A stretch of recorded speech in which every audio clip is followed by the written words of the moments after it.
Allow me to reintroduce myself. The Sultan of SWAT. The King of Crash. The Colossus of Clout. The Colossus of Clout. Yo, this is Nappy Boy Radio Live. King Kong ain't got shit on me. You so crazy. And I'll be damned if I let you tear it down just because you don't like the way another. You either die a hero or you live long enough to see yourself become the villain. Everybody stay where you are. Chill the F out. I find your lack of faith disturbing. I am Prince T'Challa, son of King T'Chaka. Well, around here, between Normandy and Weston, we call this here a little twin. Wow. It's simple. We kill the Batman. I'll do you one better. Why is Gamora? Tell me, do you bleed? You could not live with your own failure. Where did that bring you? Back to me. These white men are dangerous. Do you understand the words that are coming out of my mouth? That there's gonna tell me how much I have to fuck around to find out what I need to find out. Oh my God, you want to talk about mothers? Oh, you want to talk about mothers? It's mother time. Move, Captain. I won't ask a second time. It's no moon. It's a space station. It's too big to be a space station. Here at WIZ, we play nothing but the hits. Nothing but the hits. Nothing but the motherfucker. I ain't scared of you, mother.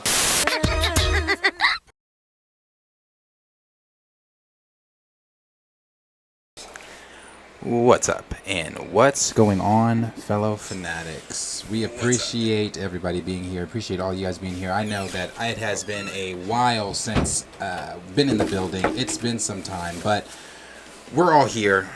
I believe if this shows up, you know, we can never not have technical difficulties. We always have to have. Bear with me one moment, everyone, as to the reason why this screen is acting the way it's acting. The engine wanted to start dying and shit. Like, I got off work and I had a flat tire. Bro, I started my car. Bear with me.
Okay, we apologize for the technical fucking difficulties. You never know, or you always know. If you are here for Planet Fanatics, you should always know and expect technical difficulties because that's just what the fuck we do over here. Shit just happens. But how are all of you guys? I haven't seen or talked with any of you guys in so long. Hope you guys are all doing good. Appreciate every single one of you being here. Appreciate all the love and all the support that you guys have been sending during this time of absence. Are they still saying no sound? Oh, no, they can hear me. Yeah, they can hear me. Okay, yeah. During this time of absence, we appreciate all of you guys with all your love, support, and everything that you guys have been giving. For those of you that do not know, I will go ahead and say it one more time. The lack of streams has been due to my new position at work. I'm going to be honest with you. I should be at work right now. I should be at work right now, but because I promised that to everyone that we were going to stream, I wanted to make sure that I was going to be here today. We have so many cases that have to go out, but I'm just going to bite that bullet, and we'll get them out in the morning.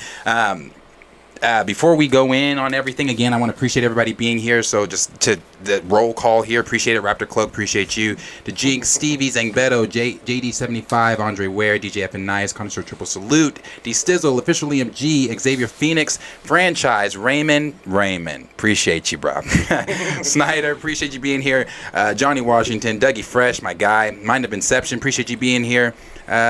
Chill Spot, appreciate you being here. Savage, appreciate it. Omega Zero, appreciate you. Nico Bean, Justin, Pert Minded. Who am I missing? Nathan, appreciate you being here. Am I missing anyone? I think I got everybody. I think I plugged everyone. Appreciate all of you guys being here. Kellen, you are recently married. I am. How was your day? Got me a ring. My day was my first day back from work. Back to work. So I got married, so that was great. And then we went on a week-long honeymoon in Denver. Smoked all the weed. I drank all the Coors Banquet. I ate all the food. I gained all the weight that I lost to fit in my wedding suit. I don't think I'm fitting in the suit again. But no, it was really good. I just had an amazing time. I'm like on cloud nine. I can't stop smiling. That's good. I'm really happy. I married my best friend. That's cool. That's cool. I'm glad. Congratulations. Thanks, buddy.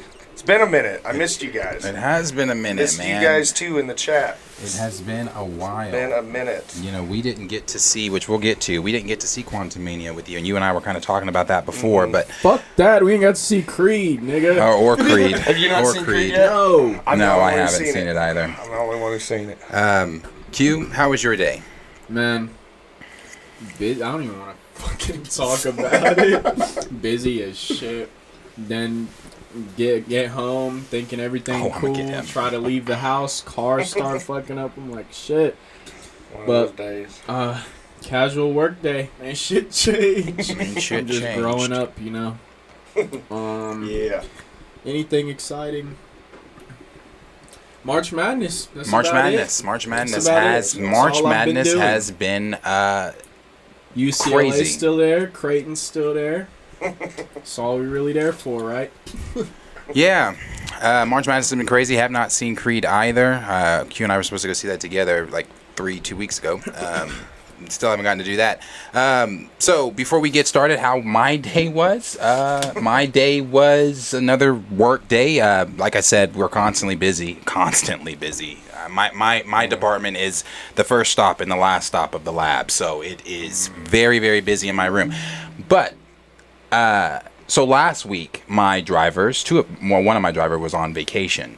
So he was gone all week. One of my drivers just texted me, and I will read this really quick. What he said. Now again, yes, as he does that, my laptop turns on. And again, now mind you, again, I should be at work right now, and if I was at work right now, this would not have been said. He's not lying. He should be at work. True. We ain't seen Creed. He texted the nigga been working. Yeah. He texted me and said, "You guys can get now." Let me give a little context here. We have 3 company cars. Because, again, I have to dispatch my drivers to go to various different places around the fucking state throughout the day. He is a route driver, which means he drives the same route north every Monday and Wednesday and south every Tuesday and Thursday. So he had to drive the north route today. So he gasses up the cars because he's the last one in. Why he's the last one in every fucking day, and I hope he's watching. Why he's the last one in every fucking day, it makes no sense to me. He shouldn't be the last one in every fucking day. He should get in every day around 4:35. He gets in every day around 6:30 to 7 every fucking day. And it makes no fucking sense to me. But so, for him to send me this text message that I just got, and I promise you, I will be addressing this the minute these cameras go off. You guys can gas up your own cars tomorrow. I have dealt with too much bullcrap today. I'm going home. Not sure if I'll be in tomorrow. You won't be in tomorrow. You're done. Fired. Done. Put a fork in that nigga ass. Absolutely done. How the fuck you gonna text me and tell me what you are and what you're not gonna do your job?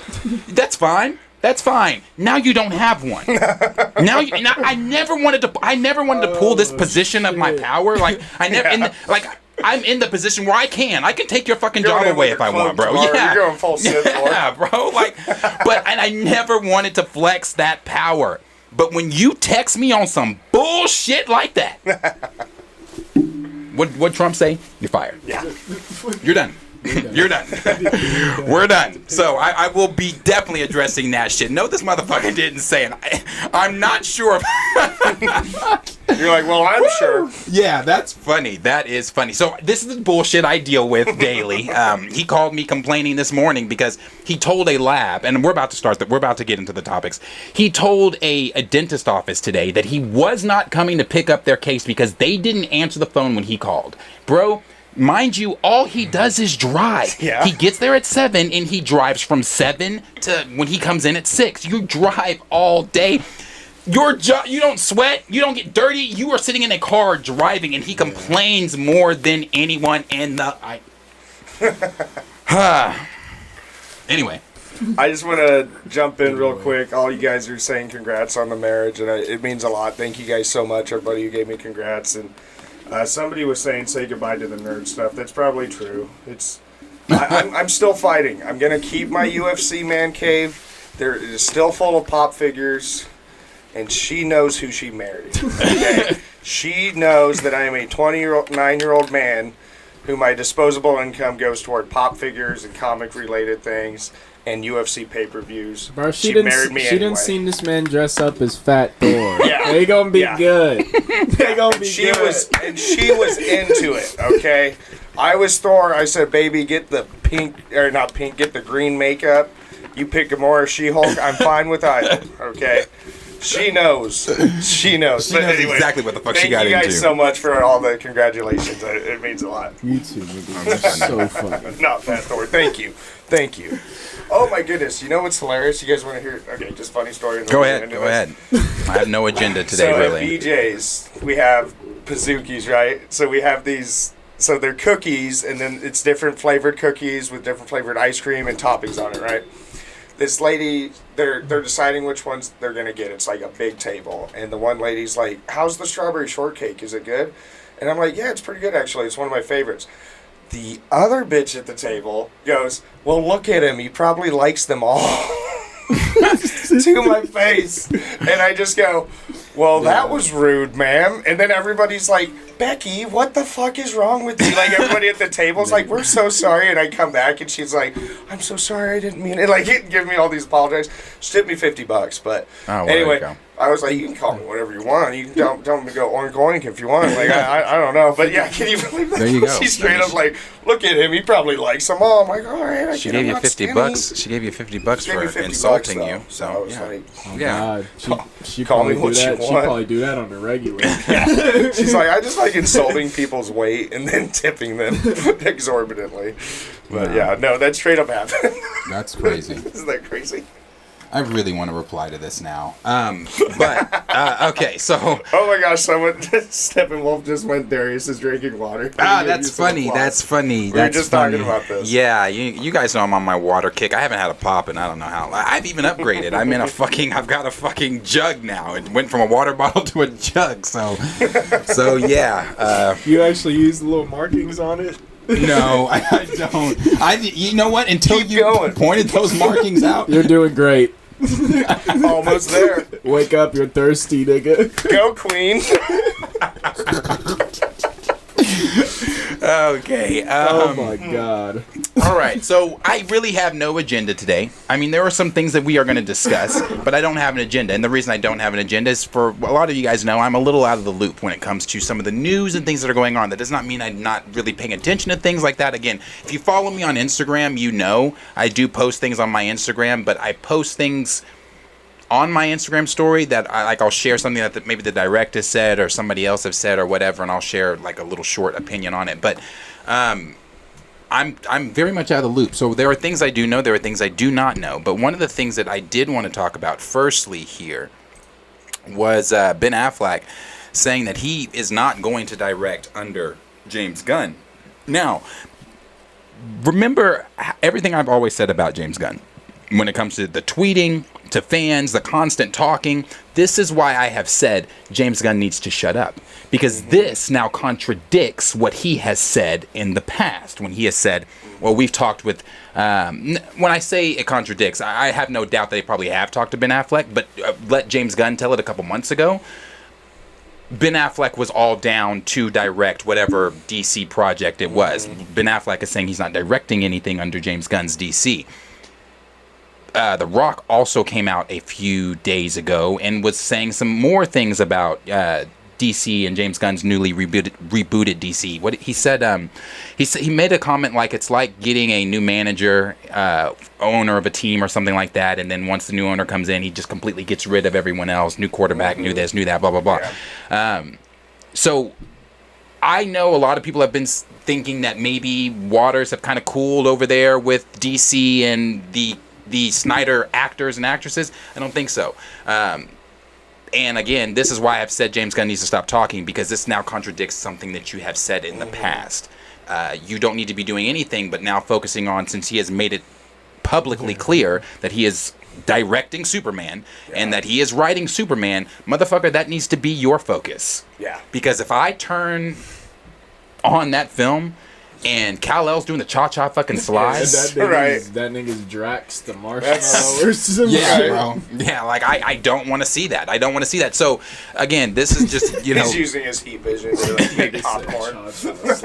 like I don't want to see him doing the cha-cha slide. Honestly, no, that's the wrong tone at all. And you know, so only things that can defeat Superman are kryptonite and bad '90s rock. Bad '90s music. Shit, like, and I wouldn't put that past James Gunn. Right. But Affleck did speak with The Hollywood Reporter, where he shot down speculations about him directing a Batman movie in the future. He claimed he had no intentions of taking charge of a project in Gunn's newly franchised rebooted DC. He said, "I would not direct something for the Gunn DC. Absolutely not," claimed Affleck. The actor further stated that he held nothing against Gunn, but had no interest in directing a movie. The way they're doing that, he still spoke positively about the franchise's future, claiming he was sure he's going to do a great job. Yeah, that's fine. I don't think that... I think what it is obviously Affleck was out with the Snyder stuff. You know, we all know that. But then there was the talks, the rumors that he may have been coming back. This is still during the reign of Snyder, that he was going to be possibly coming back and things like that. But I think what it is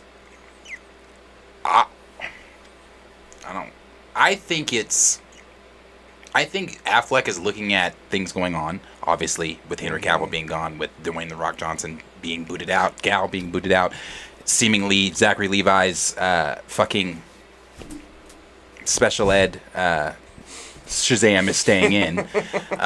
It doesn't... I think he might be looking at some of this stuff and thinking to himself, like, no, bro, like, this is not on par with what we had envisioned. This is not on par with what we saw the DC universe being. And I don't know. This is why I said James Gunn needed to stop talking so much. He had, just because this contradicts what he says. I lost it. It just contradicts what he said. Like he said, when he said, "I would not direct something for Gunn's DC," absolutely not. The way they're doing that. So that's what leaned me towards saying what I said when he said the way they're doing that. If he's looking at the way that the new DCU is going, obviously he was never on par with what James Gunn and Peter Safran had going on. So James Gunn and Peter Safran coming out and saying that, oh yeah, we talked with Ben. And I have no doubt that they did. They probably did talk with Ben. I have no doubt that Ben probably told them in that meeting no. Yeah. But James Gunn came out with his Twitter fingers and decided to tell the masses, oh yeah, we've got Ben Affleck that wants to direct a film. Last time we were in here, we talked about it. We talked about, could he possibly be directing Brave and the Bold? He's not directing shit. Yeah. Because he didn't want to be involved in the new DCU. And you know, one of the things we're going to talk about with the DC stuff before we get to, I'm going to get you guys' opinions on, you know, the whole thing. But, well, actually, we can even move it into that, and that's Shazam. Shazam's fucking box office. What did I say about Shazam the whole time? Even what's the last movie we saw? What's it called? Quantum Mania. Quantum Mania. Yeah. Quantum fucking Mania. Yeah. When Shazam came on, what did I say? I said, why the fuck are they still showing this? When we saw Wakanda Forever, and they showed Shazam. Yes. I said quietly, it was dead ass silent when I said that at the end. I said, no one's gonna watch this shit. No. Yeah, like no, I've been saying since day one for Shazam, the shit was gonna bomb, and for some reason people are so perplexed. Like, why is it bombing? Why is it this? What do you mean? Yeah. Like, I saw people comparing the first box office numbers, the first Shazam, to this one. You cannot do that, and the reason being is because the first Shazam was in a connective universe. This Shazam is coming off the heels of Zack Snyder's universe being deaded, and then now you're saying that Shazam, well, again, take it back to what James Gunn said, how Shazam fits in. He's Elseworld, but he fits into their reboot. And from my understanding, the post-credit scenes are promising for Zachary Levi's Shazam to be in the future DC universe. And I just don't like that, because I've said since day one. Not Henry Cavill. That's why I don't like it. That's why I don't like it, bro. I never liked the casting. Of Shazam, no. You know, I never even made it through the first one. I didn't go see the first one in theaters. I watched it at home. It had been a long day. I couldn't tell you what happened in the second half of the movie. I fell asleep. I could not get through it. Yeah, it's a hard watch. That movie's not good. No. And again, your mileage may vary. I'm sure there are people in the comments saying, "Oh, it's great. I love it." And that's fine. If you love it, that's great. There are people at my job that love some of the people that I work with. I mean, their moms love them. If you like it, that's fantastic. I don't. I think that Shazam is ass. I think Zachary Levi is an ass Shazam.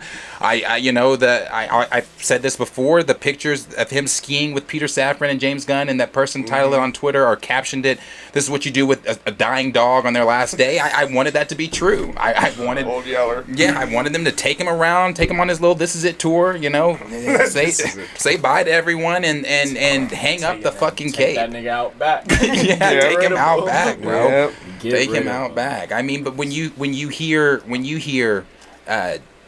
Affleck saying some of the things that he's saying that he won't, what's his exact wording, with the way they're doing that, what are your thoughts? What do you think on? Throw that nigga a cookie. Congratulate. Why the fuck would he? Yeah. I don't. I'm an actor, and I'm looking at the company I've been working with. And these niggas tell Henry Cavill we're not going to work with them. But they're like, hey, Ezra Miller, we're going to keep you around. We're going to keep this ass Shazam around and a couple others around. But it's just, I'm looking at the way they're making decisions to start something, and it's already not consistent. Nothing, it's not, knowing the way James Gunn does movies and everything, it's just not something that I don't think Ben Affleck would do, especially direct under James Gunn. It doesn't make sense to. He's not gonna be Ben Affleck when he's directing. He's gonna have a hint of James Gunn in it, because that's what this whole DC's gonna be. It's gonna have a hint of. It's gonna be James Gunn. And I'm not saying it's gonna be bad. I mean, James. So let me ask you guys this question: with the state, and I'm gonna be honest with you, I don't give a shit, bro. I know that might sound. Let me elaborate on that. I don't give a shit about Marvel. I don't give a shit about DC. I don't give a shit about Star Wars right now. I don't give a shit about any of it because I have been kicked in the dick by Star Wars many times. Yeah. Is Mandalorian good right now? Yes. Is that third episode? Bad Batch? Marvel? Fuck off. Yeah. DC, I need to see what the new reboot looks like. Am I gonna see Fury of the fucking Gods? No, no, because it has no ramifications to the Snyderverse or anything like that. Because that's dead. I guess it has ramifications to the new DCU. But even with that, you're starting it with Shazam. I don't care. Yeah. No, honestly, I don't care. I'm with you. I'm pretty checked out on like all of the stuff that is like I am checked out throughout our lives. Like. Killed it for us. They're just all in a slump. Like, I don't know how like every big hitter is like well below 300 right now. Like, it's weird. But okay, we're talking Ben Affleck. This guy, as a young, like, how old were he and Matt Damon when they won an Oscar for the screenplay for Good Will Hunting? They were like 22. He's won Oscars for directing films. Like, The Town's amazing. Argo's all that he does, and he directs his own stuff. He makes his own stuff, and then he sees this going on. Like, the level that Ben Affleck is at, especially in directing, because like he's a great actor, but his directing is even a notch above. His writing is a notch above. That's what he's known for. And so for me to see that he sees something going on there, and also, how about this for Trust? What I'm reading between the lines on this is like, I don't believe James Gunn for shit, because what did he tell Henry Cavill when he was quitting The Witcher? What did he tell him? And and that was all about just trying to help give a little surge in the box office to Black Adam. That's true. So if I'm Ben Affleck, I'm thinking the same way. I'm thinking, one, I am a great director, so if you're not going to give me creative control and let me do what I want to do, then I'm not going to do it because I'm at that level. Fuck off, I don't have to. And then two, your word means shit to me, James Gunn. One, he contradicts himself with tweets from one day to the next, but to like literally bring Henry Cavill back for a cutscene and to make all these promises to him and to the public and then just be like, nah. And he also did, to a lesser degree, I don't remember the exact details, but he did a little bit of that with Gal Gadot too, where they were like, oh, we're going to keep her. Honestly, he's just been like pulling people on strings all along, and then it's just real picky and choosy on who he's keeping and who he's not. That's the most annoying part. And so if I'm Ben Affleck, I'm like, Nigga over there playing like I'm NBA all set. GM or some shit. Yeah, honestly. Cutting niggas, keeping niggas. It's just like, bro, you either... I don't know. Whenever you come to a decision like that, you gotta either get rid of everyone, or you gotta keep everyone and find. We said that from something the new beginning, yeah. Whether they're playing the same roles or not, like I don't know, like Jason Momoa's doing it perfectly fine, switching to a new role. Whether it's as big or not as their previous role, if you wanted to keep them, you should have kept them all. Or at least gave them all their final projects instead of canceling them or some shit like that. Right. Because it was also abrupt. Yeah, I was gonna say you wanted to cancel, like you canceled Gal's project, and then you're giving fucking Ezra theirs, and Ezra staying. And so it's just, I don't know, some shit just, it doesn't look real. So is Ezra for sure staying after Flashpoint? Yes. Has DC said that? No. Staying. But is he staying? I believe so. Really? I know there are people in the chat that don't believe that. Yeah. I do believe so. I'm already going, yes. I believe so. If they do, I'm telling you, I've said this a few times on the channel, if it wasn't, and I have nothing against any of this, so don't take it the wrong way, anyone in the chat, but if it wasn't a they, do you think that they would be dealing with it in the same way? I think that they use that position to empower themselves a lot. Yeah. I mean, there is the video of them getting arrested, and before the cops had even touched them, they said, I'm non-binary. Oh, really? As a way to as if that was going to cushion the arrest. Right. So they are fully aware of what they're doing, and we are not stupid to their to the games that they're playing. So you know, I mean, but do I think that they're keeping Miller? I do. They are. I think that he's staying. You wanna know why? The Flash. It's gonna make some money. Fucking money. Oh yeah. I will say this. That trailer's great. I just saw Creed yesterday. Oh, so you saw the trailer? And I saw the trailer on the screen, and I was like, looks great. It's problematic, but damn it, I'm seeing this shit. I know. It's just gonna, I know over. it's gonna piss me off just Yeah. the way DC does their fucking speedsters and shit. So I know. Yeah. The movie's not gonna be that good in that sense to me, but I mean, I'm sure there's some. There's 2 Millers. Yeah. 2 Millers in it. That's what I'm Two. saying. Like you couldn't find room for Henry. You got That is that nigga binary. Ezra two roles. And that's frustrating too because Cavill was removed from the Flash. Yeah. The post-credit scene, it was removed. It's just like I said, I have to see what the newly rebooted DC universe is going to look like before And we're not even talking Marvel. Calm down, Feige. There's always booby trap in the room. Them niggas do not fuck with. We weren't T'Challa, even talking bro. about Wakanda Forever right now. Damn. I'm afraid. Is that shit gonna fall on me again? It's always right there. It always is. It's always right behind you. Yeah. Like I said, I don't know. Fuck. Am I? I don't know. I gotta see what this new reboot looks like before I can say anything. But so I posed that question to you guys, and I guess, like I said, I really have no agenda today. It's more of just talking points because of where we've been, what we've been doing. But I want to pose this question to you guys before. Well, should I go into this first? It's the post-credit scenes. That's how you know the movie fucking suck. You didn't even see them motherfuckers on Twitter or nothing.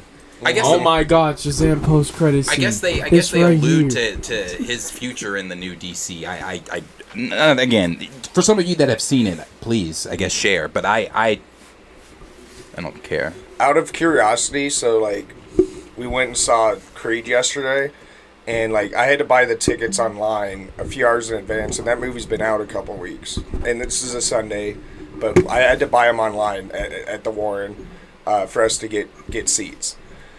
And it's been out a couple weeks. I was just curious, so I went and I looked at Shazam. It was very much like Black Adam. Do you remember when we showed up for Black Adam, bought our tickets there, and like it was pretty empty? I'm sure. It was like they had it in IMAX. I looked at the IMAX. They had it in the Grand Auditorium. Like their 2 biggest rooms at the Warren. Almost all black seats. I'm sure. Almost all available. I'm sure, bro. And and I'm not shocked by it because no, me either. I've been, bro, since they advertised Shazam. We first saw the first trailer at whatever. I think it was Wakanda Forever. Yeah, around that time. I've been saying Or Black since Adam, day one, this film is gonna bomb. Yeah. And not only was it gonna bomb just because of the way it looked, but it also was gonna bomb because once they announced the reboot, again, if you gave a shit, that's great. But the masses, and it's and that's shown by the lack of tickets being bought, didn't give a fuck. That was the same thing that was happening with Black Adam, and that's why James Gunn said, "Hey, Henry, come over here. Exactly. Let me dick you around a little bit." And then, pull the carpet under. But that was the whole reason they did that and sent him out on his little press tour. Oh, Superman, because what were people saying? I know I said dicking around. It was a weird comment. But, that's what people were saying leading in was that, wait, you're saying you're rebooting all this? Why do we care then? That's what everybody was saying. Yeah. And that's the whole reason that James Gunn was sneaky and deceptive and did that whole thing with Superman. Yeah. And it's the same thing. Because how are we supposed to care? I get caring about the Flashpoint because that's probably how they're going to explain it all. And plus the movie just looks good, and I popped for seeing 1989 Michael. Oh my God, that's why I'm going. I lean over to Tati because she doesn't know shit about this, and I'm like, "That's Michael Keaton, babe." And she's like, bro, it is. And I was like, he was Batman. She was like, he was. I was like, yes. Seeing him in the suit, the cape and cowl again, I was as soon as he goes, "Yep, I'm Batman." Yeah, I like the fact too that you get to see him do shit that you would have never gotten to see Michael Keaton's Batman do as far as CGI work. Yes, because when he swooped down. Oh my God, that was so dope. Yeah, because that old one, he would do it and everything was so stiff he couldn't even turn his head and you just see a fist punch a gun. Yeah. Yeah. I felt the same way. I had the same thought. I was That's honestly that's what got my ticket. Yes, Michael I Keaton. love that old classic suit. That's one of my favorites. I think Ben Affleck's suit is probably my favorite of any. Ben Affleck's my favorite movie adaptation, but I do love that old school Michael Keaton one too. Yeah, I agree. So I'm not going to go through this. This is more just of a talking day. Let's call it what it is. It's more of a talking day.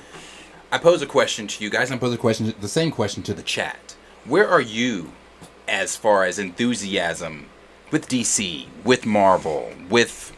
Let's just stop at those two. With DC and with Marvel. Where are you with enthusiasm? Do you care? What's the next Marvel film? Do we know? Isn't it Guardians? Is it Guardians? I think it's Guardians. Do you give a shit? I mean, honestly, I care enough because it's Marvel and I've been on a journey with these characters. Right. I care enough to see the third installment. But what have I been saying about Guardians is that this is a James Gunn, his name is prevalent. This is a James Gunn film, and they have titled it as such. It's on the posters, a James Gunn film. Kevin Feige has even called it a James Gunn film. Right. Were the other two James Gunn films? Absolutely they were. I'm not saying that I don't like James Gunn as a director, because I do. Certain characters he handles well. He handles the Guardians fucking well. He took the Guardians, a nobody named team to the masses, and turned them into household names. Yes. He did a good job there. But what I'm saying is, we are currently in the multiverse. From my understanding, Quantumania broke the multiverse open. Didn't see that. But the multiverse we're in the multiverse. Guardians of the Galaxy 3 is going to have no ramifications to the wider things going on in the MCU right now. Now, in a post-credit scene, could we see something that connects to what's going to be happening? Sure. But that movie as a whole, it's just another film where we're not getting much... Any Kang. Kang's not going to... Right. Post-credit scene, maybe. I don't know. Post-credit scene, maybe. But in the film itself, no. No, because... No. And again, that's why... Am I excited for Guardians? To say I'm excited would be generous. I'm going to see the film because I am a Marvel fan and because I have a YouTube channel. Yeah. Be honest with you, bro, I could wait till it hit Disney Plus. I could wait. Now, I will say to some degree I am excited to see Guardians just because I love Guardians. But I'm going in thinking the same thing, which is, okay, I'm going to go in, I'm excited because I've come along with these characters, I like these stories, but it's a different level of enthusiasm when it's a standalone film, which it used to kind of be that way. Phase 1, there were very small little ties because they were building into it. But it's like, we've been so accustomed to everything being like, oh shit, when we see things in some of these movies happen, we're like, oh, and we start thinking of the ramifications and all the... I agree. I'm excited for this just because I love the characters, but it's going to be standalone. But it is not the same degree as we used to be used to of going and being like, talking about, oh, how is this going to tie into this and spill over in this? Because that's what they used to do. And I don't know what changed at Marvel that they just lost all connective tissue when it comes to their... They really don't connect like they used to. So my enthusiasm is not there overall with what's happening. So it's really, for me, going to be project to project, like if I care about it. But I need to see some stuff tying in with Kang. I know we're moving toward Kang Dynasty. I know we're moving towards Secret Invasion. We're going to Secret Wars. All that. X-Men's not till 24. Fantastic Four, like... Can we get some fucking news on Fantastic Four? Even that's what can get us excited again, because as of right now, the only talking that's happening from people who this is what we do is talk about shit like this is negative, and Marvel has to hear it. And it's not just us. I'm sorry. There's other channels we all listen to. Everybody, except for the people who are kind of shills and they don't want to get their credentials pulled, everybody else is like, it's been really lackluster, and it's not... It's bad. Like, I expected Quantumania to really propel things forward. I thought that was, okay, Quantumania, we're going to come in, and it is going to be the death of Phase 4. It was the continuation of Phase 4 for me. Honestly. It was not the death of it. And that's what I was expecting. It's not what I got. I agree. No, I don't have any anticipation for anything Marvel or. For DC. I mean, people in the comments. I know a lot of people don't agree, but I'm always anticipating the next Joker movie. It's really the only thing I'm anticipating from DC. For Marvel, nothing anticipating until it gets there. When we get to Armor Wars and stuff like that, I'm sure I'm gonna enjoy watching it.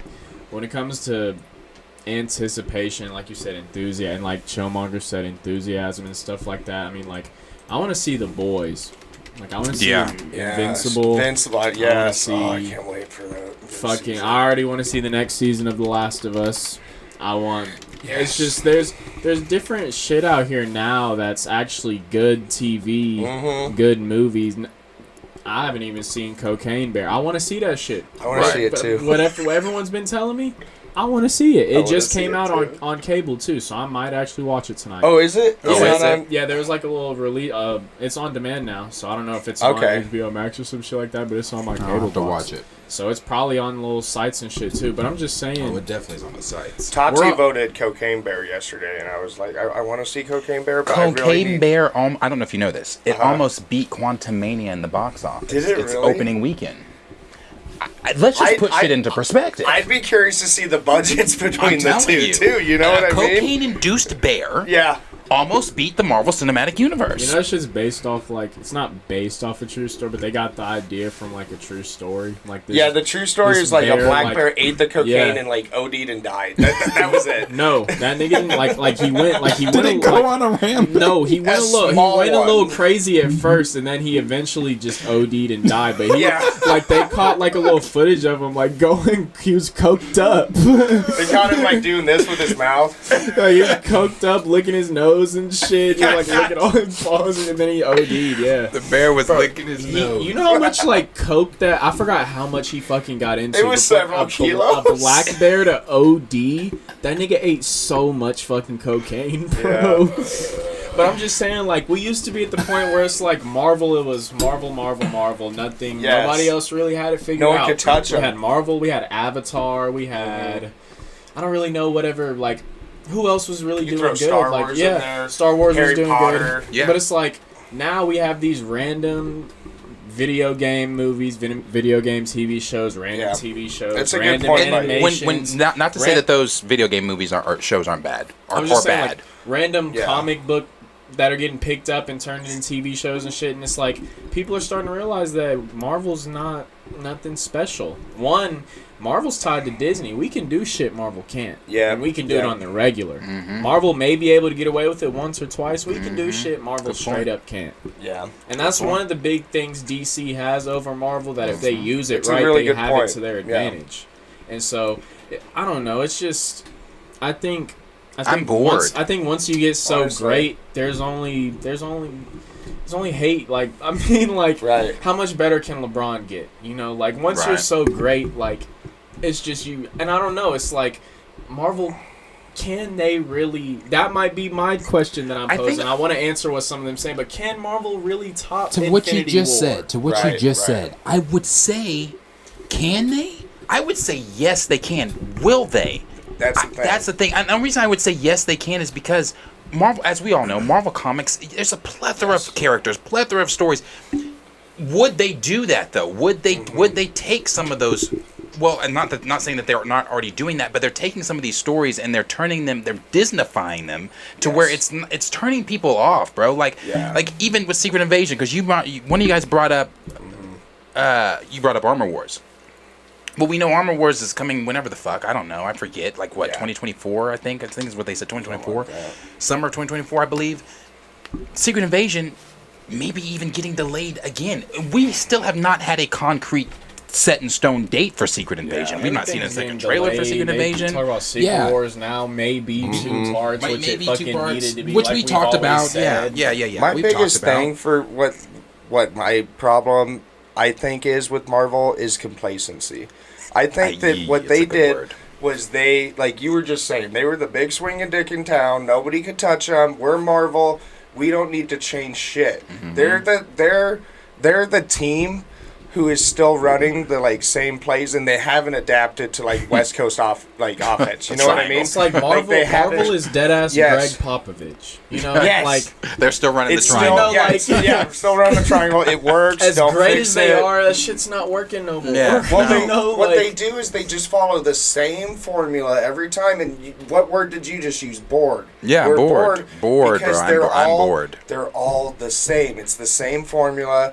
They end up fighting some soulless army. There's a beam. Like there's all these. You're not wrong, bro. They're just literally following the same formula. And what they need to do is, like you were just saying, HBO is kicking their ass right now when it comes to storytelling, when it comes to quality of programming, everything. Look at Invincible on Amazon. Look at The Boys on Amazon. Take notes. I know you're Disney. I done had more fun on Netflix this year, nigga. Like, I done had more fun with you. I've had more fun on Outerbanks. YouTube. There's been I spend most of my time on YouTube. There's been a couple murder documentaries. They just think they don't need to change anything because they're still Marvel, but it's like, no, Marvel, you need to adapt with the times. Watch House of the Dragon. Watch The Last of Us. Watch some of this and see that you don't have to follow the same cookie cutter bullshit that worked in 2008, because it's not 2000. I think they forget how long ago 2008 was now. Yeah, honestly, a restaurant's got to change some menu items sometimes. Otherwise, it gets boring. Like our taste buds have developed, you know. Like I'm not fucking when Iron Man came out, I was like 12, and you're what, 20. Like we fucking grown as much as it's for the kids and shit. Like you know that Marvel knows who half their fan base is. Yes. As much as it's for the kid, they know who's going to pay. Look at Deadpool. They know who's on. Deadpool. They know who's on Twitter giving them the reviews and the ratings and everything, and they know. They know who the critics are, and so at some point it's got to be to appease adults as well, not just the kids and everything. And so it's like they haven't done it, and until they change whatever the fuck they've been doing. I mean, how many times has Trey said they don't know how to do a end battle scene or something? I was just about to touch on that on the Marvel's third acts. Marvel, I said this when we reviewed Quantumania. Marvel can't do a third act to save their fucking lives. That third act of Quantumania is ass. It is. It is so ass. But there are so, as I've gone back and I've revisited, well, I don't want to say revisited, because I've only seen Quantumania the one time that we watched it. But, and again, that even speaks volumes. Normally, I'll rewatch them quite a few. I don't have a desire to rewatch. I've seen Ant-Man 3 times. I've only seen it the one time. I saw it the one time with my mom and dad. And that it's just because I really do be feeling like if I watch it again, maybe I genuinely, which I do be feeling like I missed some shit the first time. Like I told full you. of hope. Okay, he's young. He hasn't been beat down by life yet, like the rest of us. He believes. Not full of hope. I just like to be a little optimistic, in which I also know I show up and I don't pay attention all the time. I went and got popcorn so I genuinely, or like I texted you that one time, like, what if I'm not looking into shit as so it's like sometimes I miss shit, and it's like I don't know. I watched it 3 times. It's like, but the thing is, sometimes I rewatch shit and it gets better. And it's like, did Quantumania get better? No, I mean it's like you can really sit on your phone in that motherfucker until Kang pops up. Yeah. And then you can start watching. Kang was. And it's like I only went 3 times because I went with you. I went with my little brother because he wanted to see. Then I went with my friends and everything. So I was like, fuck it. I'm always the nigga who answers all their questions and shit. And it's like, I don't know. I didn't want to be the one. It's like, nah, y'all can go. I'm going to sit at home. It's just, so I just went. And it's like, bro, the shit don't get better. And you get to watch everyone's reactions during the first hour and you've already seen it and everyone's not really reacting to it and shit. It's just like... They're just in a spot right now that again, for me personally, I'm not interested. I want to say this started with Wakanda Forever. I want to say that's where I still had hope for the MCU. Now, I don't know. Love and Thunder might have kind of started. They fucked my. That should start when they fucked my favorite character. Yeah, well, that for me too with Wakanda Forever. Like you killed mine. With Thunder came out before Forever, right? Yes. Okay, then yeah. Okay. I want to say it probably might have started. It might have started there. It might have started there because that was the first Marvel film I left theaters. Started with Black Widow. Maybe even with that, but I enjoyed Black Widow so much more than I enjoyed Love and fucking Thunder. When I left Love and Thunder, I didn't leave with any positive things to say. I remember I left saying I think that was worse than The Dark World, and I still say that. I did ass left and I was driving home, and I was just like, damn, I'm finna have to tell the niggas to stay at home. Yeah, no, y'all ain't gotta watch this one. So for me, I just personally, like I said, I'm not interested. I will say it started with Love and Thunder. It carried over to For Never. Obviously, I'm done with the Black Panther franchise. That was a nail in a literal nail in a literal coffin. But see, with that, I was done with just the Black Panther franchise within the MCU. Yes, that's what you came back saying. Yeah. I was like, as far as the Black Panther franchise, I'm like, I don't care. I don't care about what you're doing with the Black Panther franchise in the MCU. I still care about it, the MCU, because there are still things I want to see, but I'm at the point now where I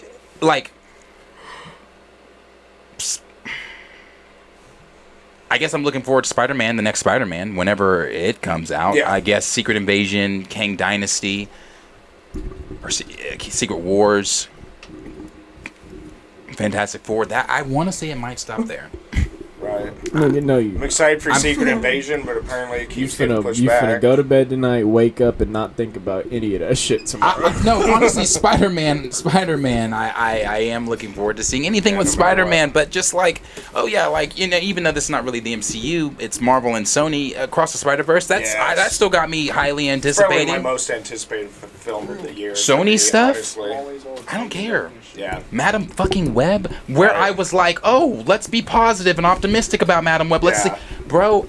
I am just so what they say about Bad Bunny's El fucking Muerto the other day. I forgot what they said about it. I forgot what they said about it. I'm just like I said, with Marvel right now, not just with Marvel, with DC until I see what this new reboot looks like. With Star Wars until we get to at least Ahsoka or maybe The Mandalorian, I guess the reason I'm this way with The Mandalorian Episode 3 is because we've never had a moment like this in The Mandalorian. For me, I've never had a moment where it was like, oh, that was not good. And I did that with Book of Boba Fett. That whole show sucks. The Bad Batch is a bad batch.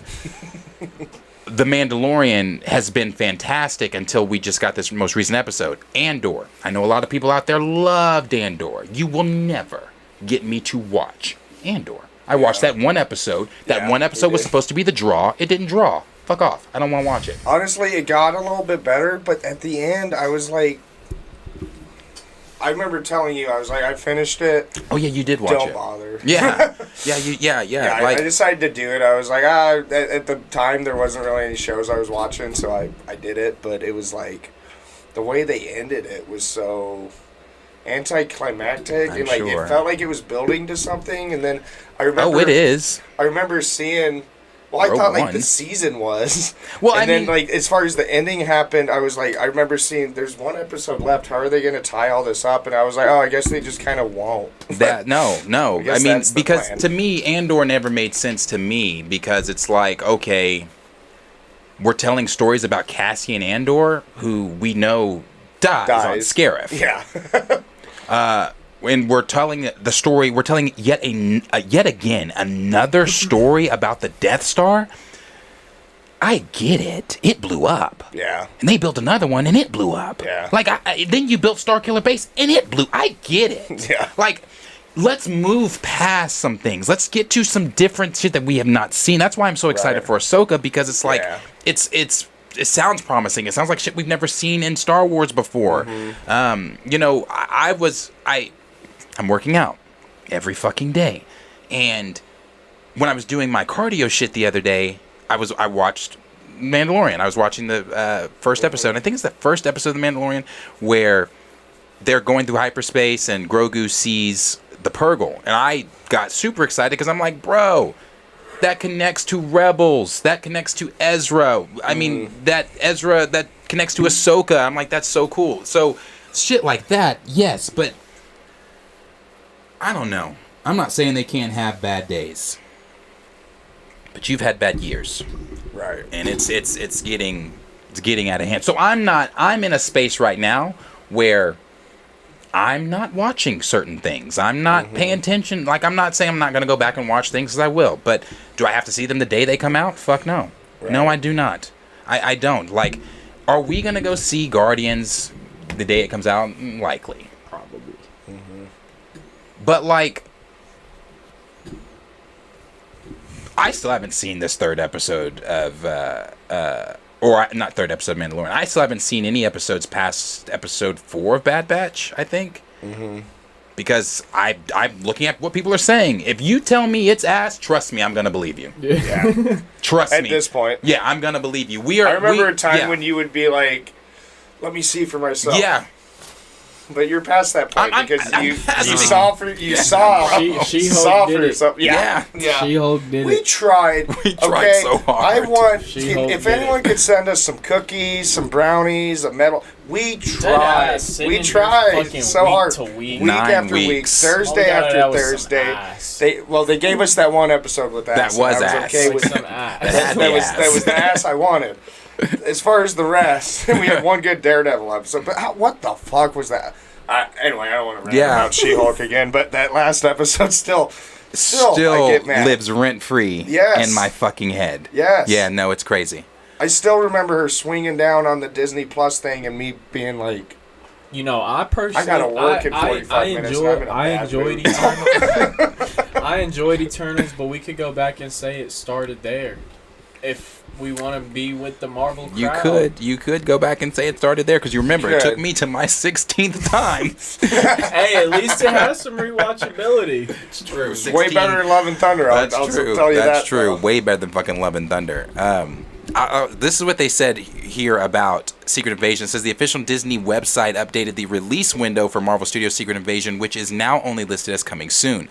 This is the first time that the show has had a change to the original spring 2023 release date window, which is initially confirmed at July 2022's San Diego Comic-Con. It also lines up with a recent report from February that indicated Marvel Studios was looking to spread out its releases on Disney Plus to premiere less frequently, which I don't mind that. I don't, because I feel like, again, we talked about Phase 4. Within Phase 4, Marvel released 19 fucking projects. Yeah. 19 projects within Phase 4. That's where they were putting the quality over the quantity, or the quantity over the quality. Yeah. And so them taking that step back, I don't mind this. This is good. Marvel needs to do this. But can we get a date here? Do we know when this is coming? No, can we get some type of? Because we're gonna keep pushing it back. Yeah, that's what they're gonna do. Can we get some type? I will tell. I'll say this. I am looking forward to this. I am looking forward to Secret Invasion. Yeah. Just because of that first trailer. That first trailer at D23. Yeah, that first trailer. That first trailer still holds up. I think you and I just recently rewatched it. That first trailer still holds up. So, a couple people in the comments saying Eternals is good, and Stamina said I would watch Eternals every day for a month straight rather than watch Ant-Man 3 or Black Panther 2 again. I would agree with that.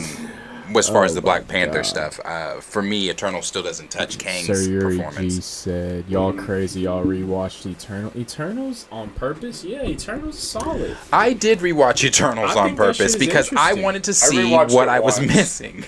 I saw it in theaters, and I saw it on. I don't once think it the was on movie is platform. the part that pisses me off the most is what they did to Tina. Like that, making her dumb and shit and all that shit. I think if you're gonna pay her Angelina Jolie for that shit, you might as well use her. pay. Yeah, I'm like, right. And so I don't know. That was really the only stupid shit. Not the only stupid. I hated shit the whole to me, third but act.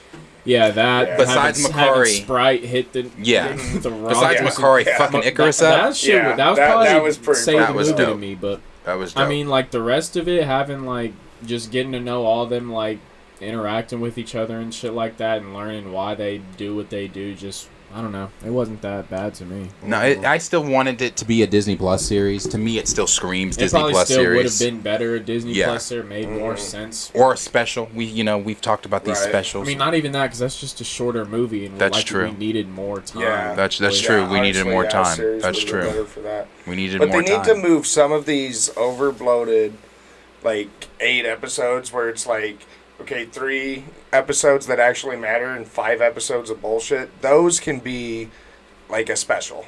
You know, those can be like Werewolf by Night. Did you guys ever get around to watching the Guardians Christmas special? Again, that tells you my lack of care. No. Christmas was a while ago. No, I have not watched it. I don't have any plans of watching it. It was point now. It really Unless they were acting like it was going to be some like, oh, we're really going to reveal something, and what it was the relation between Quill and Mantis and Quill. Kevin Bacon. Yeah, Kevin Bacon was in it a lot. I don't give a fuck about that. A whole lot. There was a lot of Kevin Bacon. Yeah, no, see, I'm not interested. Yeah, but that's that Hollywood. That's that. Drax and Mantis. That's got to be that Hollywood shit of like Kevin Bacon and James Gunn. Like, I was talking with the people. Like, why did some type of super friendship of like, yeah, bro, I'll put you in something. Like, yeah, bro, go ahead. Yeah, it was just all because of Footloose and him thinking it was the greatest movie ever made. They wanted to give him a Christmas present, so they kidnapped Kevin Bacon. That's literally what the special was. No thanks. Was kidnapping Kevin Bacon from her. No thanks. I was having a conversation with people at work today, and we were talking about Logan got brought up, and when we talk comic book movies, to me that's, and I know there are people in the chat that don't care for Logan, but when we talk when I talk comic book movies, Logan is at the top. It's one of the tops because it is, to me, it's perfect. Logan, to me, is perfect. It is that opening scene. It's rated R. It's very comic booky. It's when I say it's comic booky, it's limo. Yeah. Like it's I really enjoy Logan. To me, Logan. There's another one. I'd say Logan, Spider-Man 2. I don't know about you. I throw The Watchmen in there. Watchmen. I'm a big Watchmen guy. I would throw The Watchmen in there. I love that movie. There are examples of perfect comic book movies, and I think Logan, Spider-Man 2 are two good examples of. Joker would be another good one. Joker. It's movies that are good movies. They're not good comic book movies. They're just good fucking movies. Just good fucking movies. You know, that's the difference. Yeah. So that's DC. Your thoughts on, now you said Joker is the only thing that you're looking forward to for DC. Thoughts on DC overall with the new reboot? Are you into, like, where is your now this is not till 2025. Yeah, I believe, right? I just have questions and zero answers is how I feel about DC. I've got a plethora of questions and I have no answers, and I don't anticipate having an actual answer anytime soon. Or if I'm given an answer, I'm not going to believe it. Right. With how James Gunn's been going about things. When does Blue Beetle come out? Because we still haven't had a trailer for it. I was going to say that and the Joker. I mean, I guess. Did they finish shooting? I don't know. Blue Beetle's done. It's done, right? Yeah, I thought so.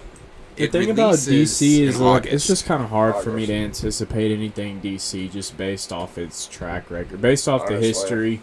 I mean, cause it's like, I've never in a day lived my life like I can't wait for this DC movie to come out. like deadass. The only thing like I can say that for is the next Joker movie. I don't know. I rewatched the first one the other Joker's night. Great.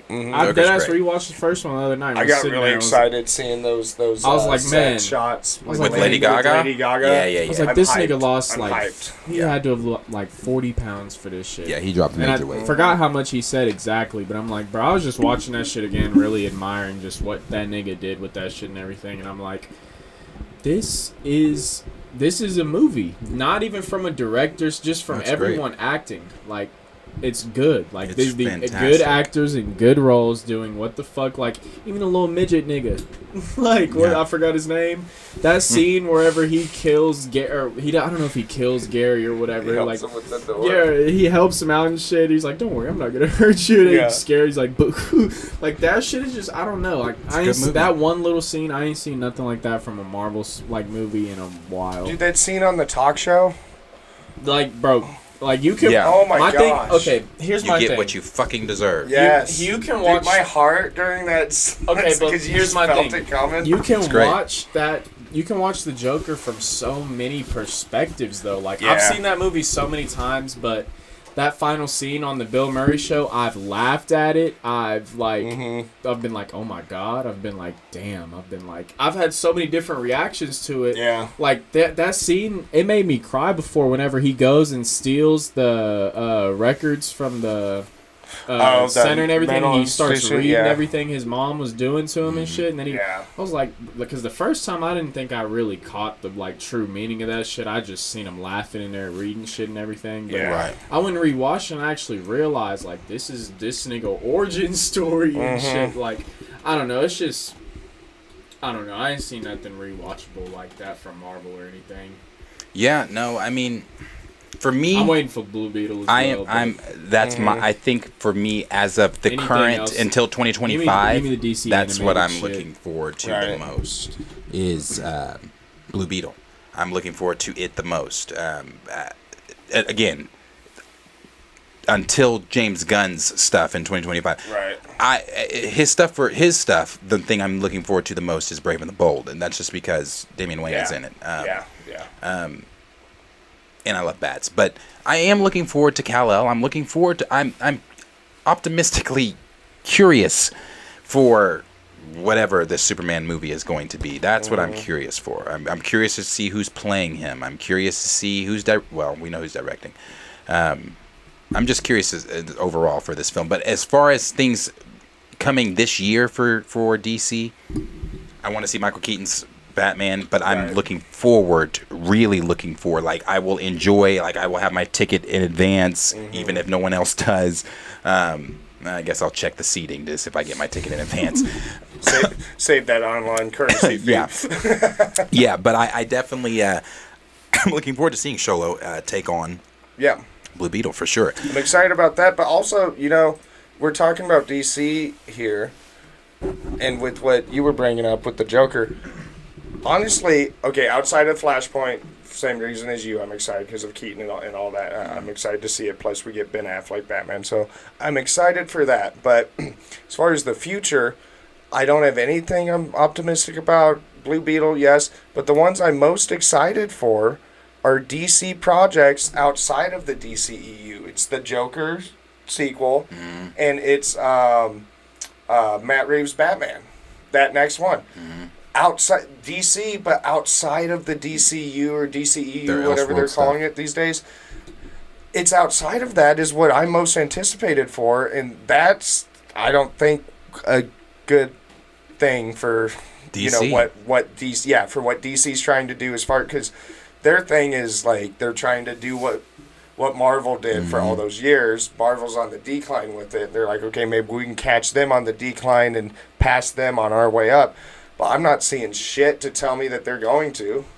I'm not seeing shit from Marvel to tell me that they're not going to just keep on plummeting either. But I'm not seeing anything from DC to make me terribly excited. I'm more excited for Matt Reeves and for the Joker. Right. You know?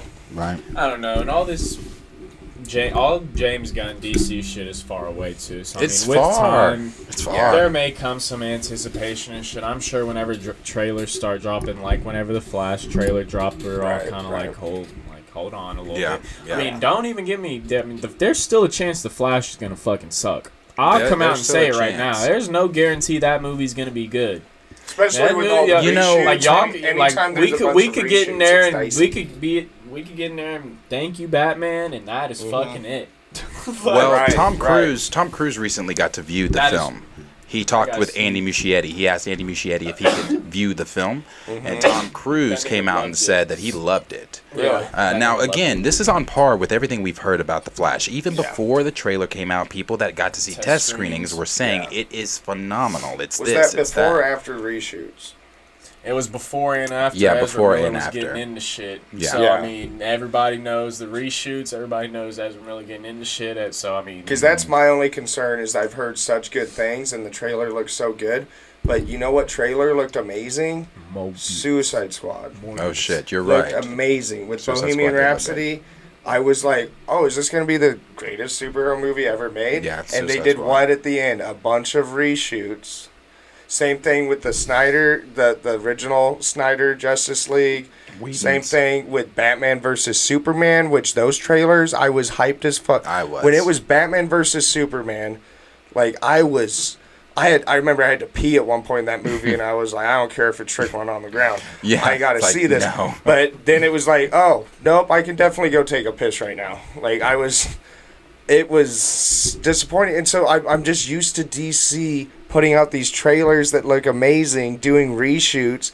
There being no, which hopefully maybe James Gunn, if I have one thing to be optimistic about with James Gunn, maybe that can bring some of that cohesiveness that like the that like the MCU used to have, where it's all under one.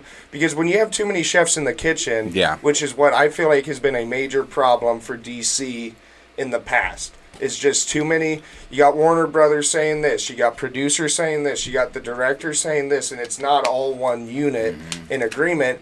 And so I think that there's some of these movies that could have been better that they just shot themselves in the foot. I think we saw that with the Snyder Cut. We saw that the Snyder Cut was far and away better than the original. Yeah. You know? Yeah. So that's I'm excited for Flashpoint, but I'm nervous about these reshoots. Anytime DC does reshoots, I've yet to see it go well. I'll put it that way. Yeah. Okay, so again, we haven't been here in some time. As we all know, one of the major topics that we talked about. Before you even do that, let me hit a couple comments, just a couple questions before, because we ain't even hit it. Go ahead. Raymond said, "Where's my damn Static Shock movie?" Honestly. Raymond also said he's only seen the Joker once. Stamina said the first Suicide Squad trailer sold a completely different product to the movie they gave us. Yeah, they've actually done that a couple times, and now it's y'all niggas start talking about it. They really have. They've done it to us multiple times. Gray said it'll take some Comic-Con announcements to get him excited. Mega Zero said the only DC movie I care to watch is The Flash, Blue Beetle, maybe. Black Claw said, I'm excited for the reboot overall, but after seeing Creed 3, I hope Michael B. Jordan directs the Static movie. I mean, he did a great job with Creed 3. Ronald Ray said Joker 2 will be fire. Lady Gaga's Harley Quinn. I saw shit earlier. Did James Gunn do a Suicide? Did he do both of them? No. I was gonna say he did the second one. Yeah, he did the second one. And Lady Gaga, or not Lady, but Harley Quinn was mainly in which one? The first. I mean, she's in both of them. I know, but there's this scene where she is mad racist to this Asian bitch, bro. Oh, that's the first one. That's the first one. That shit, I would rewatch it because I was rewatching a bunch of scenes the other day. And I was just like, bro, this shit is crazy how that shit kind of slipped. That's bro. the first one. I was like, ain't no fucking way. Yeah, like Dougie Fresh said, Gunn did the better one. Yes. Gunn, that second Suicide Squad, I enjoyed.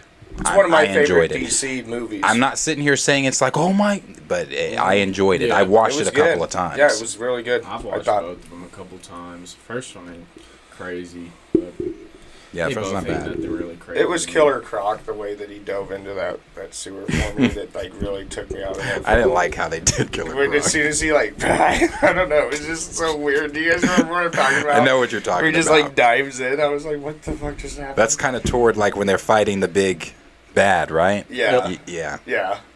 Mega Zero said I watched the Christmas special, but the Drax scene attack Kevin Bacon chase scene was kind of feel like a series on NBC. I saw that in the trailer. Yeah, where they're like bouncing. No thanks. Yeah. Raymond said Logan ain't even top 25. Well, that's why I said. That's why I made a point to say I know there are people in the chat, i.e. Raymond, who don't think that Logan is great. Logan is phenomenally amazing. I thought it was really. Yeah, I love Logan.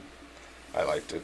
Gray said when Top Gun Maverick beat out Wakanda's movie in Thor: Love and Thunder and Avatar 2 obliterating Wakanda forever, I knew there was a problem. You know, D. Stizzle said if Black Panther Wakanda Forever was fire, I'd have a different outlook on the future because I was interested in BP, Fantastic Four, and X-Men. That's me. Yes. You guys know I've been talking about the Fantastic Four, Marvel's fucking first family. I don't care. X-Men. Ask me if I give an X. Right. I don't care, bro. I don't care. And they have to win me back. They have to win me back. I'm. Yeah. When does X-Men 97 come out? They don't know. Well, what the fuck? They don't fucking know. Someone actually sent me. I would like to know because ever since they announced that, little boy Kellen has been hearing na na na na na. It's all it's been playing in my head. Who sent me? Somebody sent me some stuff about Andre Ware sent me some things on X-Men 97. So I guess we can dive here really quick. I can show you this. Let's see. So this is what was shared to me for X-Men 97. I'll go ahead and share that here with you guys. This is coming from Andre. I believe it's Andre.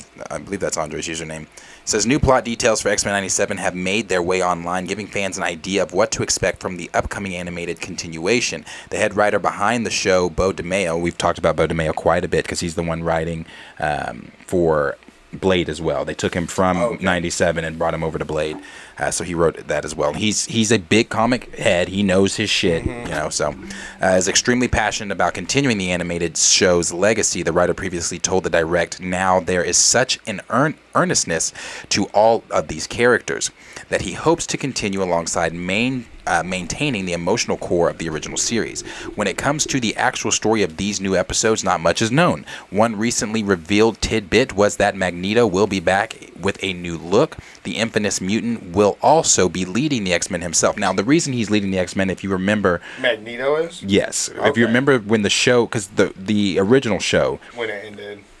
Xavier was gone. Xavier in space. Yeah, right? Xavier's in space. Yeah. So this, from my understanding, from what I've heard about this X-Men 97, is X-Men 97 is going to be taking place a few months after this new reboot is going to be taking a few months after the original where it left off. So a few months after. Yeah. So it's all still very, very much connected with the original stuff. Right. It says while speaking at the X-Men 60 Uncanny Years live virtual event, X-Men 97 showrunner and writer Bo DeMeo gave fans some new details about the upcoming animated project.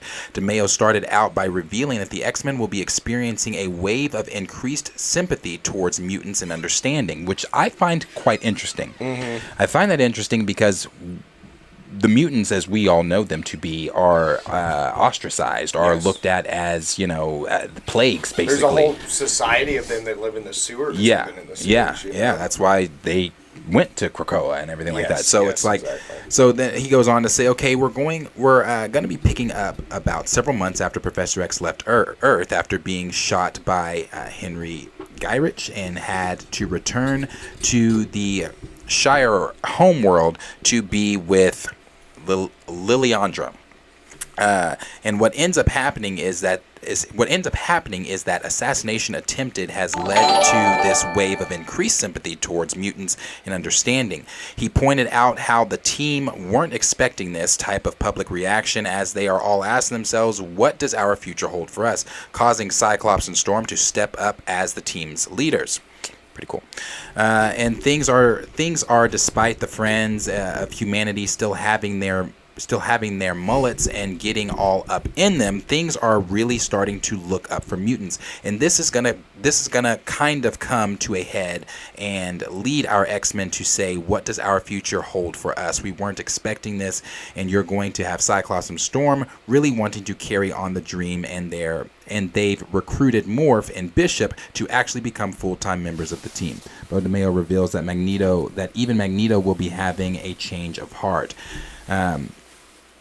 So yeah, those are some of the things. The last thing it says here says, based on these comments alone, it seems like mutants are going to be doing pretty well when X-Men 97 starts its story. In fact, it doesn't sound like they are in many conflicts at all. Thankfully, at the same event, Bo DeMeo also revealed that one of the key villains is in Revival would be Mr. Sinister, aka Nathaniel. And then it says the cloning obsessed bad guy was one of the first who was focused on the original show. He's also likely a front runner when it comes to which X-Men villains the MCU might want to utilize first. Cooperate synergy is a powerful tool. And then it says, as exciting as the new information is, in order for fans to actually enjoy this series, it has to be released first. A premiere date still is unknown, but as of now, X-Men 97 is still set to drop on Disney Plus some point this year. So we don't know. They don't fucking know. All we know is this is really shit we know. This is shit we've known.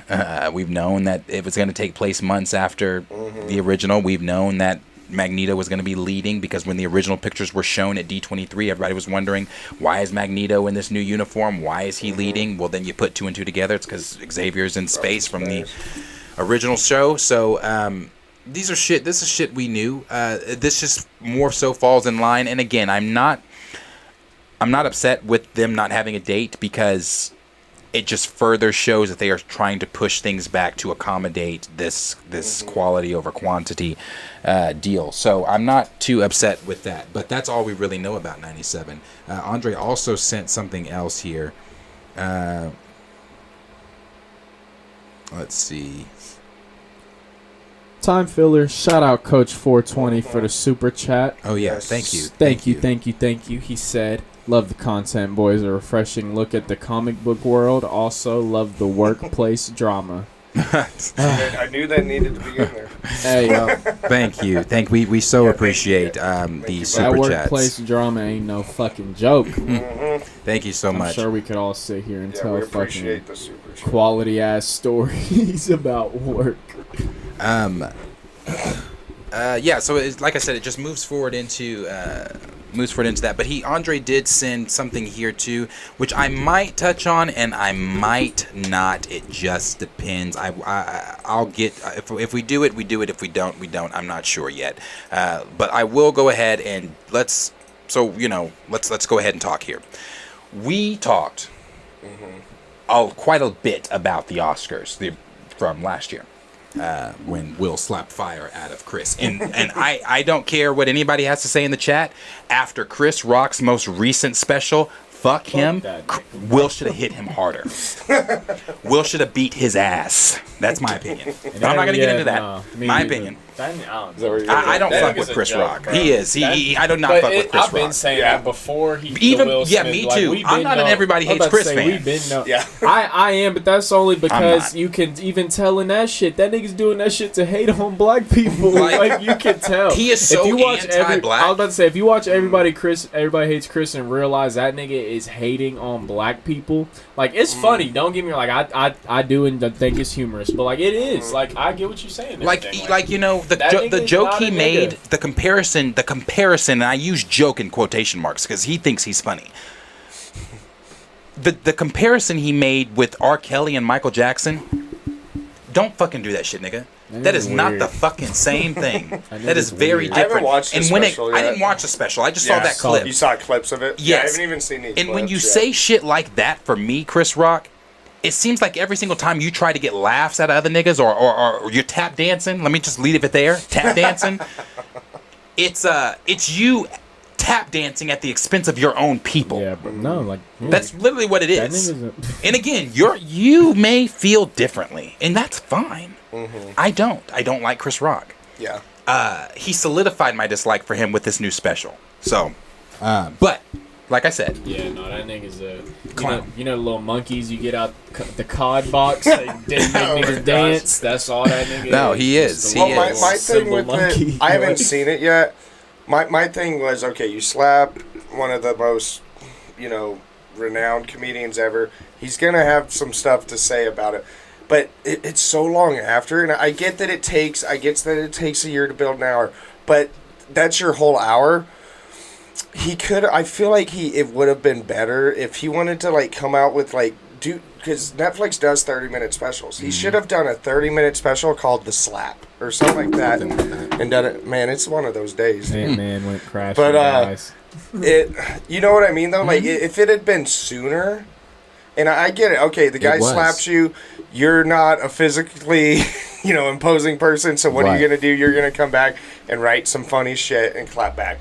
But when it's a whole year later, because we've talked about this before, which is that, okay, my thing with Will Smith, name a scandal that guy went through, other than the entanglement, which was not him, not his fault. I felt bad for Will Smith during that time. I felt extremely bad for him. But name a person who's worked with Will Smith who had a bad thing to say. Yeah, honestly, I can't say that. But name a co-star, name any bad word ever, and he's been famous since he was 16. So I really felt like, okay, he didn't walk up there and deck the guy. It was a little slap. It was okay. It was to me, his punishment was he finally made it to that point where he finally got recognized. He finally won the Oscar. He wasn't just nominated, and it was overshadowed by that. To me, Uncle Ruckus up there. Yeah, and so to me, that was that. And it's the fact that we're gonna Chris Brown is performing. He beat the shit out of Rihanna. Chris Rock is not Rihanna, and it was a slap. So it's like, was it okay that Will Smith did that? No, I don't think anybody's arguing that that's how adults deal with emotions, and that's how adults deal with problems. I'm hypocritical because I've punched plenty of people in the face, but I have. but so we're not going to argue that, but cut the guy a break. Like when Ezra Miller is still doing it. Yeah. Will Smith didn't groom anybody. Yeah. He got upset and he slapped a dude who made a joke about his wife. However anyone feels about his wife, myself included. Can we move past it? It was a slap. Chris Rock was okay. He didn't press charges. In the moment, seeing the clip live, my brother-in-law showed it to me, and I was like, "That's scripted. That's fake." It didn't even.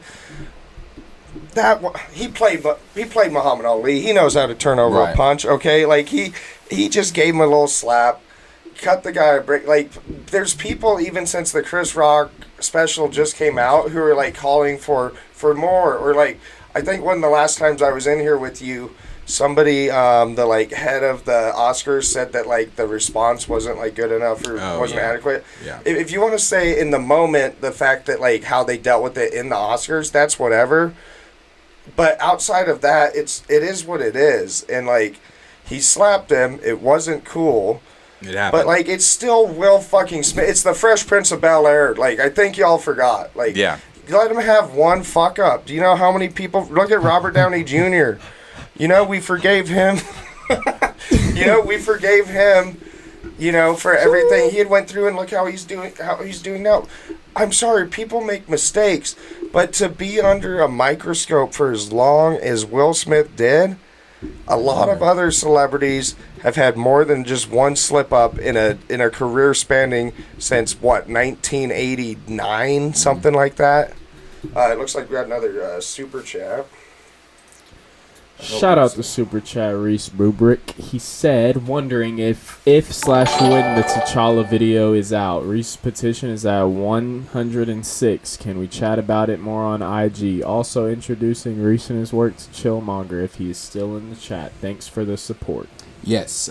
Thank you for the support. We have again, for people that don't know, thank you for the support. I am a supervisor at work now, so my time is so very, very, very limited. Even doing this stream today was pushing it. But I'm definitely trying my best on that video. So I ask everybody continue to bear with me.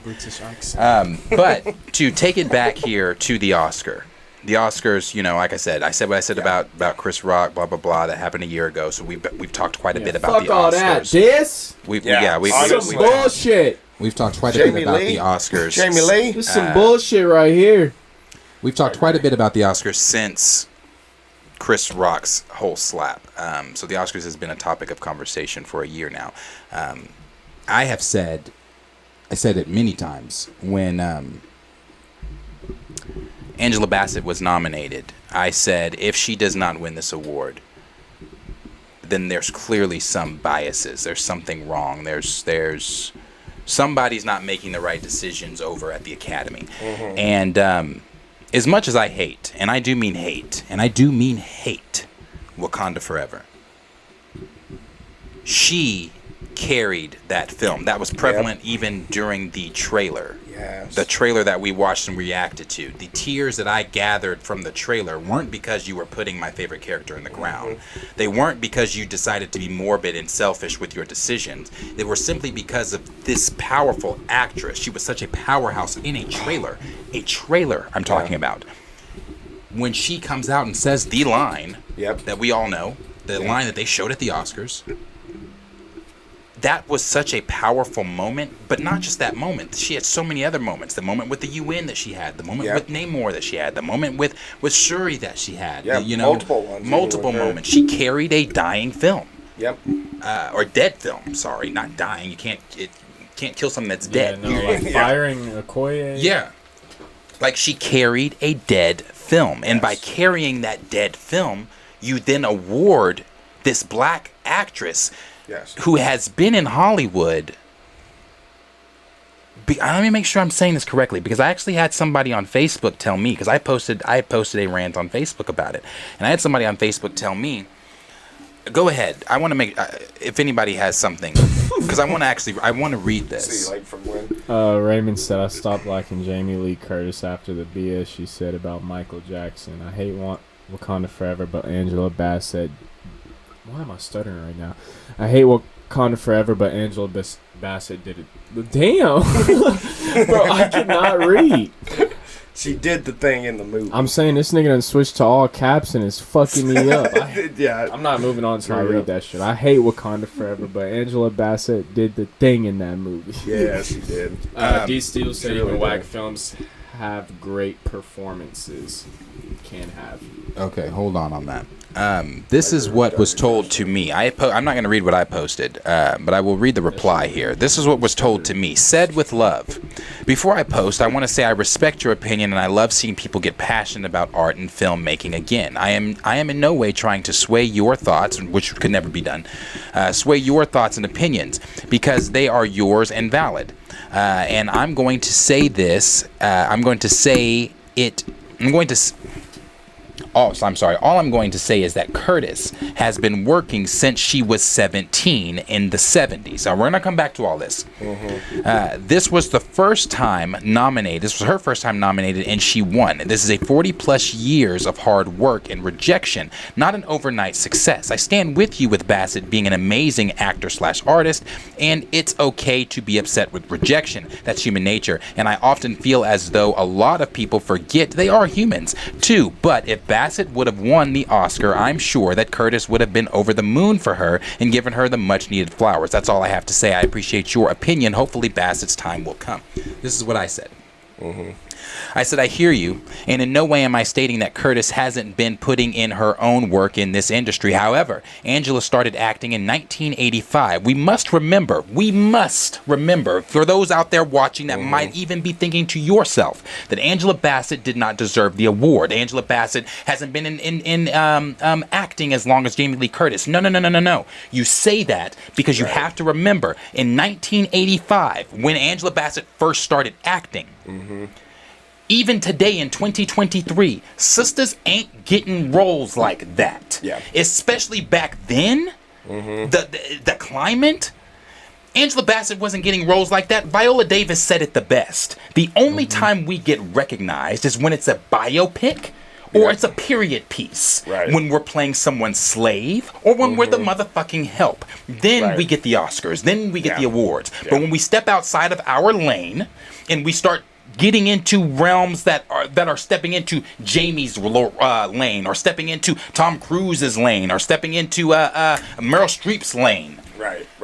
Well, then you got to take some steps back because you're doing too much. You're doing too much. You got to stay in your lane. And let's not forget also what Hollywood is. Hollywood is still discriminatory. It doesn't matter if it's 2023 or not. Don't hit me with, oh, we've come such a long way. The thing she said, I want to hold on. Doesn't I'm sorry. mean we're all the way there though. No, we're not. I said we must remember, for young black female actresses, it was a lot tougher to get roles of any kind. Curtis being able to work since she was 17 is nothing but pure privilege, and that's all it is. Curtis being able to work since she was 17 years old in Hollywood is simply because she was a white actress at 17 in Hollywood. Point blank, period. Save the bullshit for your mama. Well, also, so you and I were talking about this before we even went live. I saw Everything Everywhere All at Once. I enjoyed the movie. I thought that the two other people who won were deserving of their Oscars. You and I were talking about this. Jamie Lee Curtis that was not an Oscar-worthy role. It was just kind of like a thrown-in role. Like, we kind of forgot she was even in the movie. It's a cameo. I forgot from the trailer that she was in the movie, and then when I watched it, I was like, oh, Jamie Lee Curtis. But I did not know that she was even nominated for an Oscar until I found out she won. And here's the thing is that, okay, he can say that, like, okay, she's been acting since 71, or since she was 17 and 70, whatever. All that's all well and good.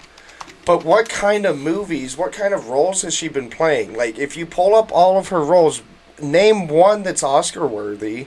Like, she's been in great movies. She's a great actress. I enjoy her. No one's in lots taking of anything. things. Yes. Yeah, we all love her here. But The point is that if you saw that movie, you did not watch that movie and say, "Oh, damn, Jamie Lee Curtis, this is her big coming out." Like, right. you know, like how Brendan Fraser was away for a while and now he got nominated for The Whale, and I'm happy for him to have won. I thought that was a really nice story to see him come back and be reaccepted, and I saw how much it meant to him, and that was nice. But Jamie Lee Curtis has not go back. She's not putting out. I'm looking at them now. She's in. There's nothing on Arnold this list. Schwarzenegger movies. I loved her in Christmas with the Cranks. That's not a. That's not. And again, this is not stifling Jamie Lee. This is not saying Jamie Lee is not a good actress. But when I think Jamie Lee, I think Halloween. Right. That's it. But then bring up Angela Freaky Bassett. Friday. Bring up what she's been in. Bring up. Angela Bassett What's Love Got to Do, has like all of been them. nominated. Been nominated previously, so that's why I appreciate that that guy was who was talking to you. That I appreciate the politeness that he went about it, and not being disrespectful or anything like that. But here's the thing that he's missing. Okay, so what he's saying is that it wasn't about this role that she won it for. It's about the roller deck. It's about all of it. So we can't. She's had roles in the past that were deserving, that she was nominated for, and she should get. She was worthy of getting it for this role too, just like many other roles. And also, can we also point out the fact that would you look at how that woman looks in 2023? That's what I'm saying. I mean, this is regardless of whether or not Oscars or whatever. But can you believe how good she looks in 2023? Because she looked this good in 1985 too, and it hasn't changed. No, it hasn't changed. Angela looks She great. is one of a kind. She is an iconic black actress. Who, her whole, this shit just makes me laugh. You know, her whole thing, This isn't. Black. I know.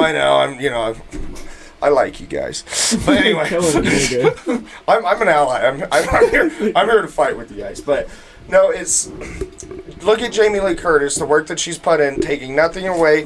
What she's done is great, but none of it's been Oscar worthy. She's turned in nothing but Oscar-worthy performances. Even her in American Horror Story, not even movies, phenomenal. Anything that she is in, and the power, like you talked about in that trailer, that was we were like, this movie's gonna be bullshit. We were still kind of hoping for maybe some blip theories. We were hoping for certain things that maybe they could do for us. But at the end of the day, that first trailer came out, and we were like, okay, we're hating on this movie already.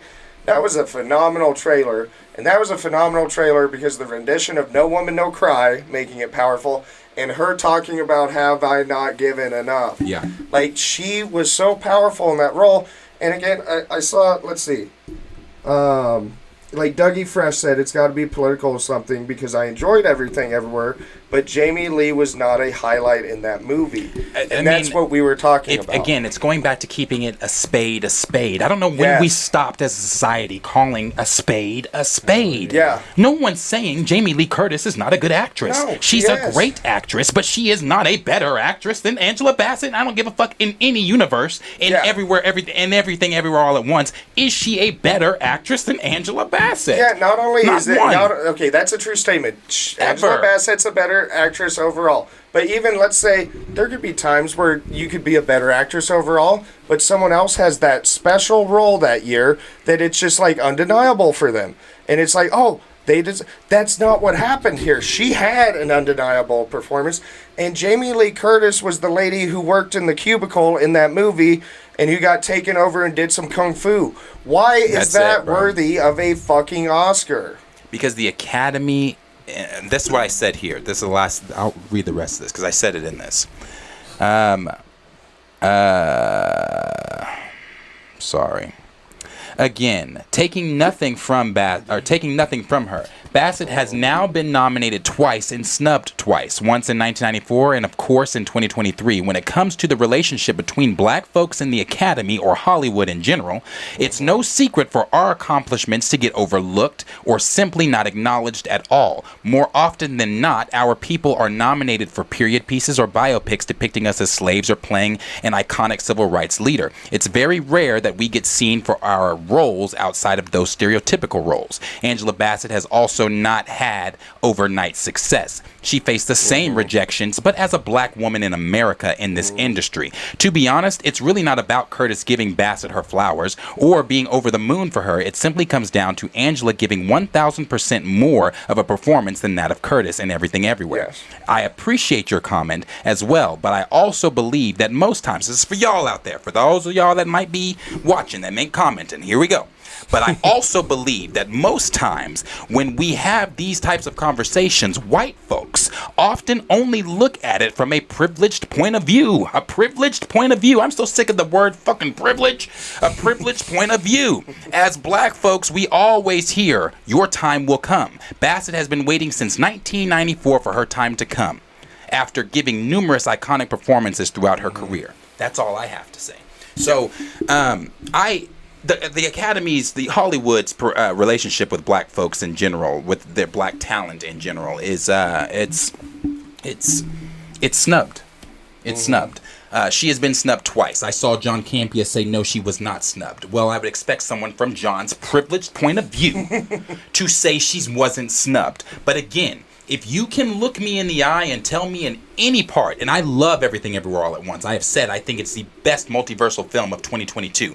You look at anything from Everywhere All at Once, any scene that Jamie's in, and you tell me if it compares to one fucking line uttered from Angela Bassett in For Never.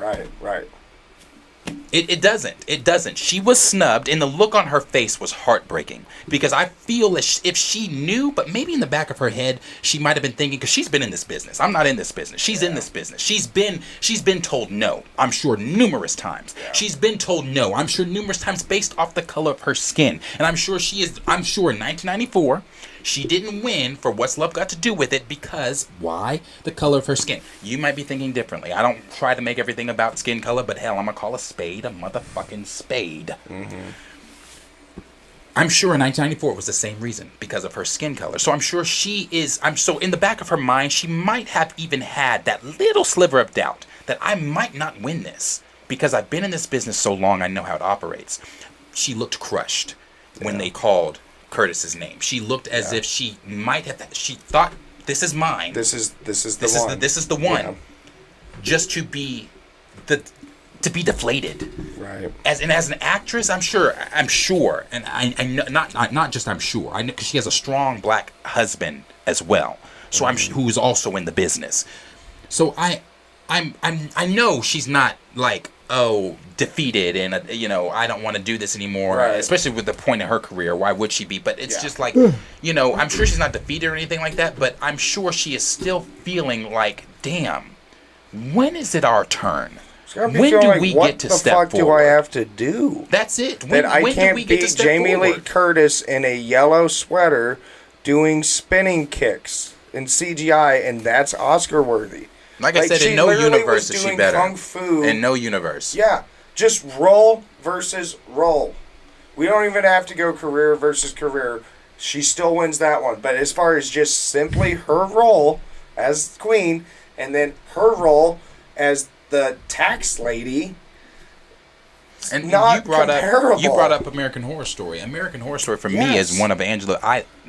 Oh my goodness. She kills it as Marie Laveau. Yes. She kills it as Marie Laveau. I think she's. Angela Bassett. I don't know if I've said this on the channel. I have. This is definitely not something I'm just saying. You guys know I don't have a reason to sugarcoat or lie about shit. Yeah. Angela Bassett. There's Viola Davis right under her. Yeah. But Angela Bassett is my favorite actress. Yeah. I think that she is under. And Viola's tough. Viola is it's tough. It's not A and B. It's like A1, A2. Yeah, no. As much as I don't want to they're compare right them, I probably say my favorite would be Viola. Yeah, Viola. I love Viola. I think Viola's tough, but I think they're both great, brilliant actresses. You're Angela so Bassett. I've just emotional, been a fan, bro. Yeah. Like so emotional. Yeah. Our the way entire emotion, lives, both of them. Our entire life, she has been like she's looked like a that. star. Or she's looked like. Yeah, I'll say it again. Oh, man, I'm gonna look bad when I'm old, dude. Black really doesn't crack, but like, no, like but our whole lives she's been. I remember watching What's Love Got to Do with It, like as a little kid. She's been a fixture, and then Viola Davis to me. I remember the first. Did she win for Doubt? I think she won for Doubt, Best Supporting Actress. She might have. I think that was her first Oscar. That was my first introduction to her. I don't know about you guys. Does was that Viola movie have an Doubt? Oscar? Let me see. I believe she won Best Supporting Actress for Doubt. No, and she then, did. Did she win one She for did. Fences as well? Nothing for... Or The Help? I know she was nominated for all three. But, I mean, she's amazing. Like, there was a time where it was like, okay, Meryl Streep is like, you know...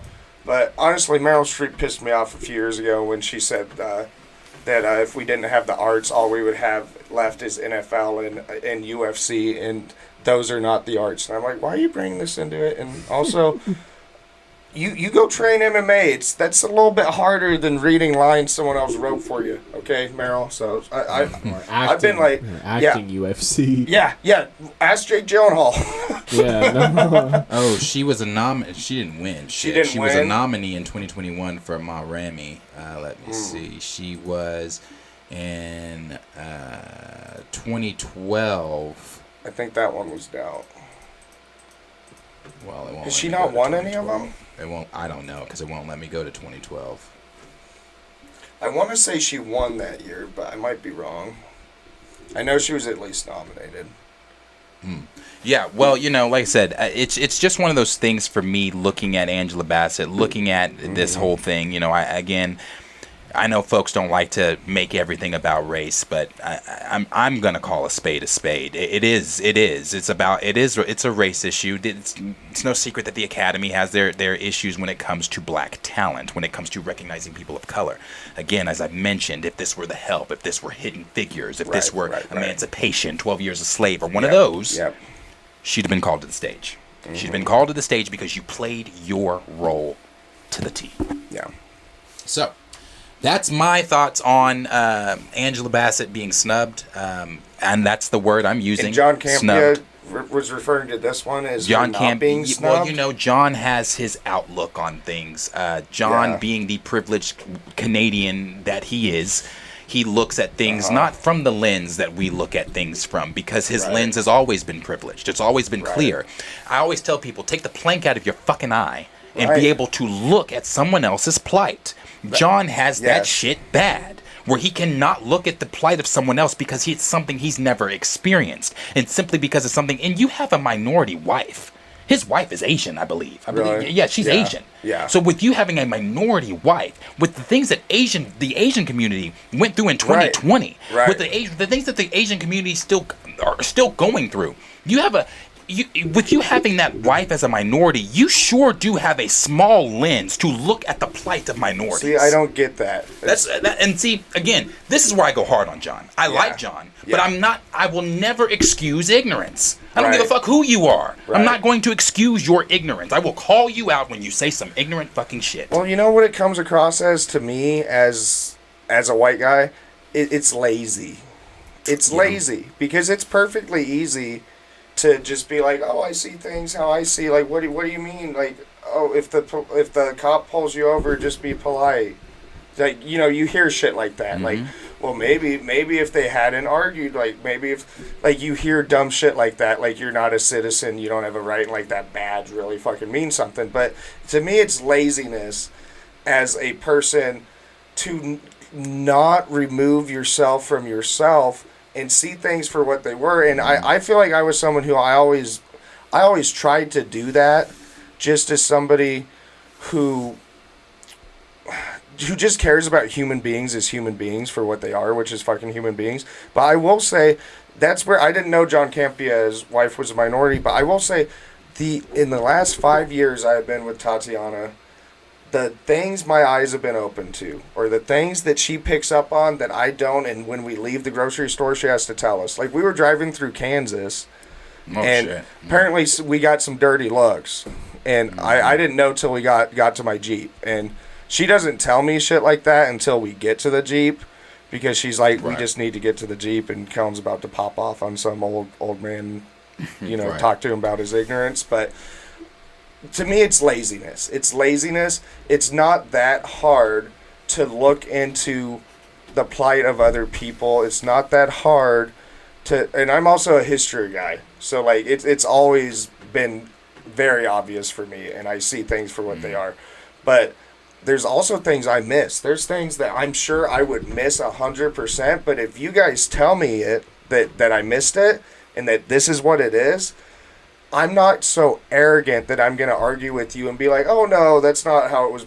Right. No, you guys grew up. You guys are able to read the room.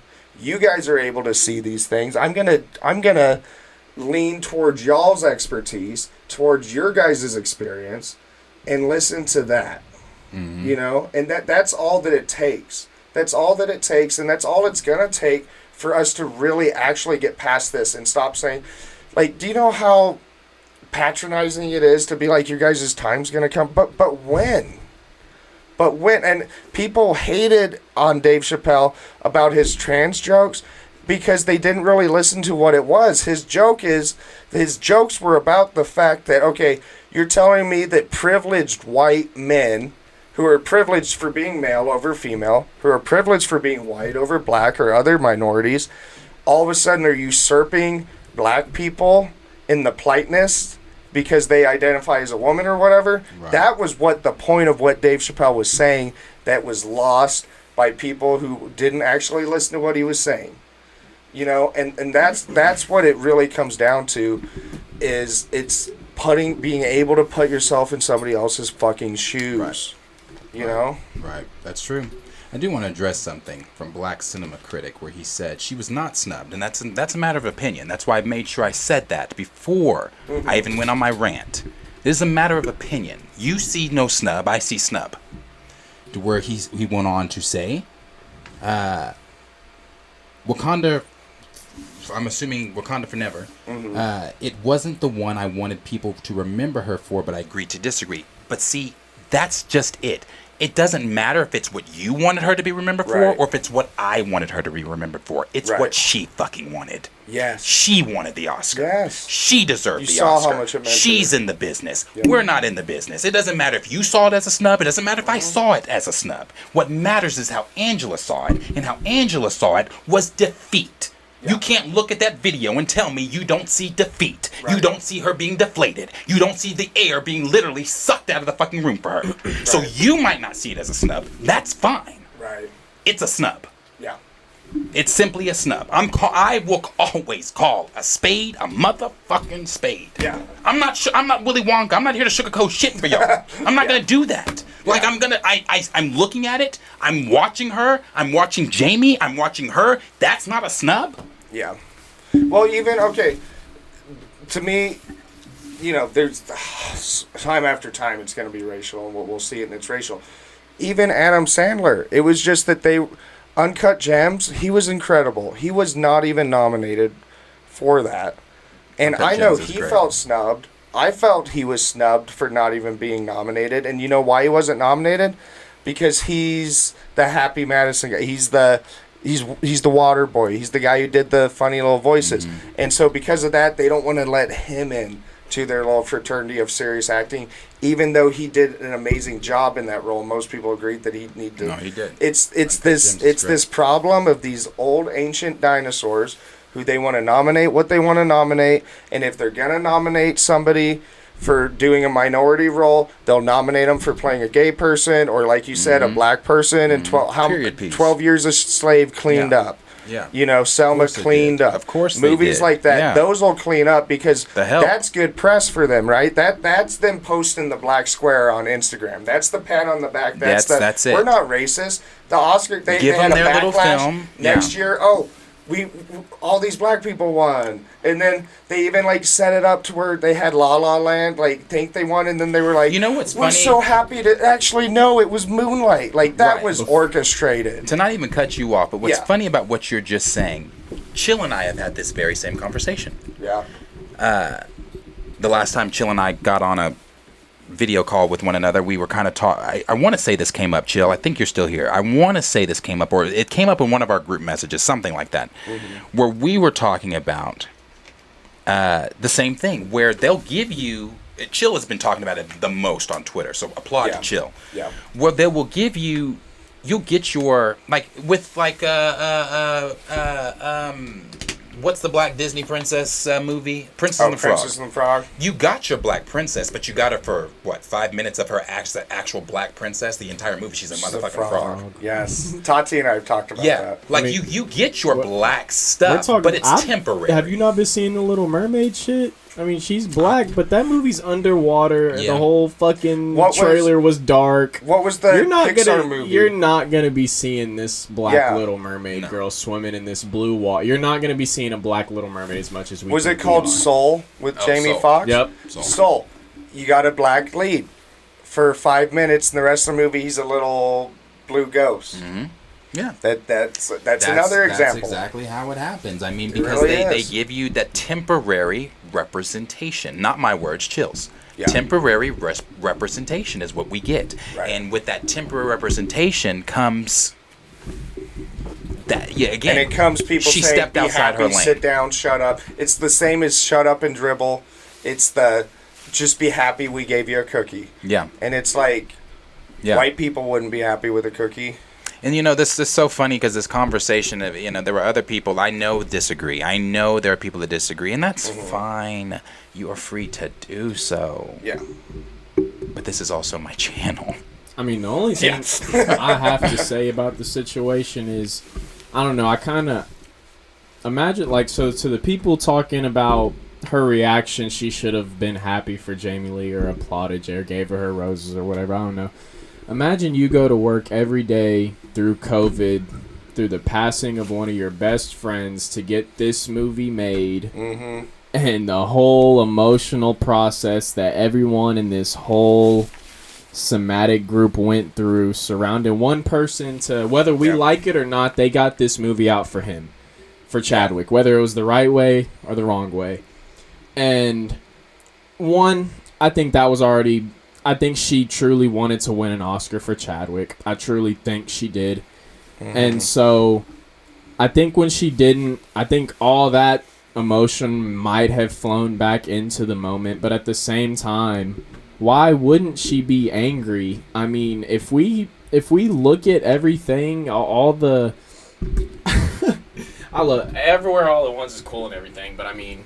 If we could put the two roles side by side and just compare line by line, emotion, facial expression, compare all that, she got snubbed. It's like niggas in the comments acting like snubs don't happen in the NBA All-Star game, the fucking hockey All-Star. The snubs happen. Whether we like it or not, some people, it's okay to admit that she got snubbed. It's like, cool, Jamie Lee won the award. She won the Oscar.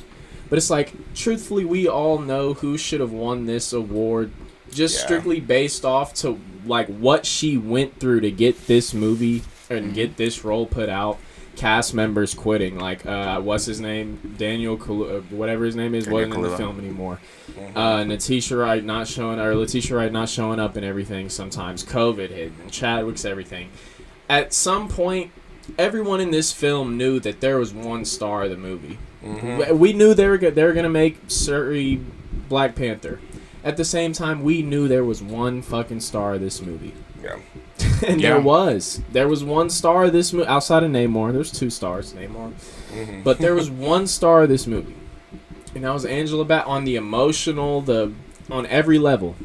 And so I don't know. I just don't see how anyone can knock her for having a bad reaction to that, because just thinking of everything she went through to get this role done and get this as perfect of a role as she put out there, I think it was completely okay for her to show some emotion right there. I think so. Yeah. What this is the last thing I'm saying about it. What did we hear about For Never? Even while Quantumania was the next big thing coming out, they were still advertising For Never like it was it was coming out. Yeah, they really were. For Never has been advertised as this beautiful fucking film. As it's this, it's that. Kevin Feige even called it the most important film of Phase 4. I still have yet to find out why. It's this, it's that, it's a masterpiece. Critics are calling it bold. Critics are calling it emotional. Critics are calling it a must-see TV film. We've seen the commercials. Yeah. For it to be all of that. Yeah, for it to be all those things.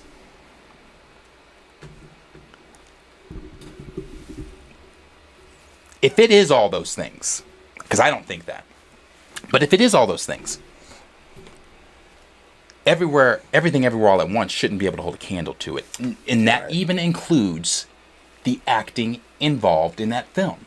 From Curtis. Again, that's not me saying Curtis is not, I don't like her. She did great. What's the in lead what that role actress's was. It just, that role wasn't some, like, it's not like she underperformed in the role. It's not like we're saying this was a role that somebody else could have filled in here and they would have been worthy of an Oscar. I'm not trying to be just nice though. Fuck all that. She ain't deserve it over Angela Bassett. I'll say it if nobody trying to. She ain't deserve that shit over Angela Bassett. I think we all agree there, but it's just even just the role itself for what the role was not on par with that. It was not an Oscar-winning role. She didn't have to deliver any of the emotional lines, any of the.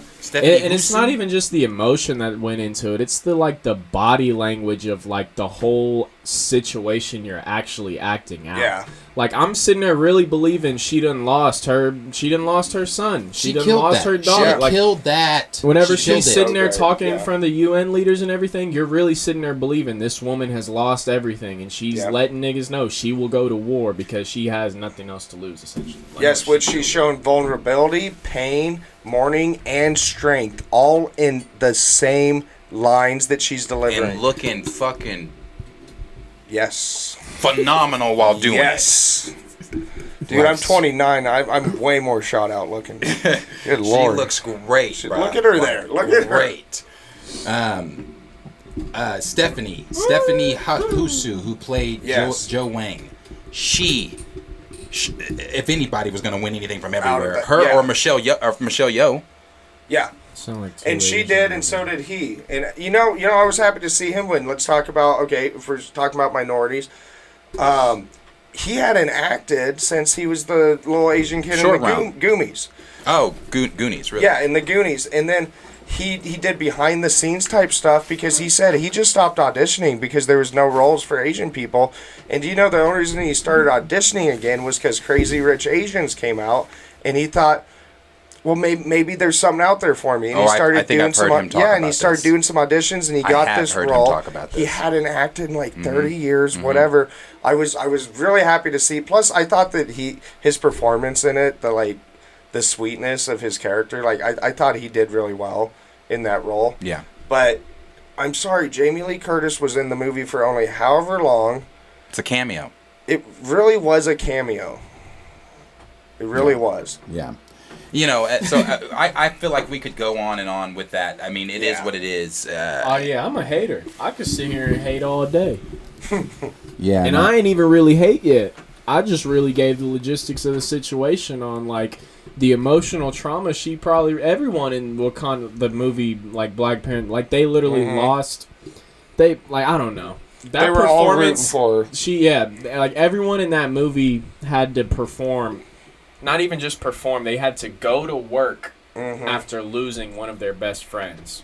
Mm-hmm. And you saw that in her performance. And at the same time, we don't know if she agreed with what they were doing with the movie. Right. Yep. She just did it, and she did it damn good. She killed it. And so, I don't know. We obviously do know that she didn't agree with her death. I was going to say, Yeah, we know she didn't agree. And I'm going to, I'm not in the mind of Angela Bassett, nor do I know her, but I'm going to go ahead and say she didn't agree with the killing of T'Challa that's why either. I threw it out there. I was like, we don't know, but she probably didn't.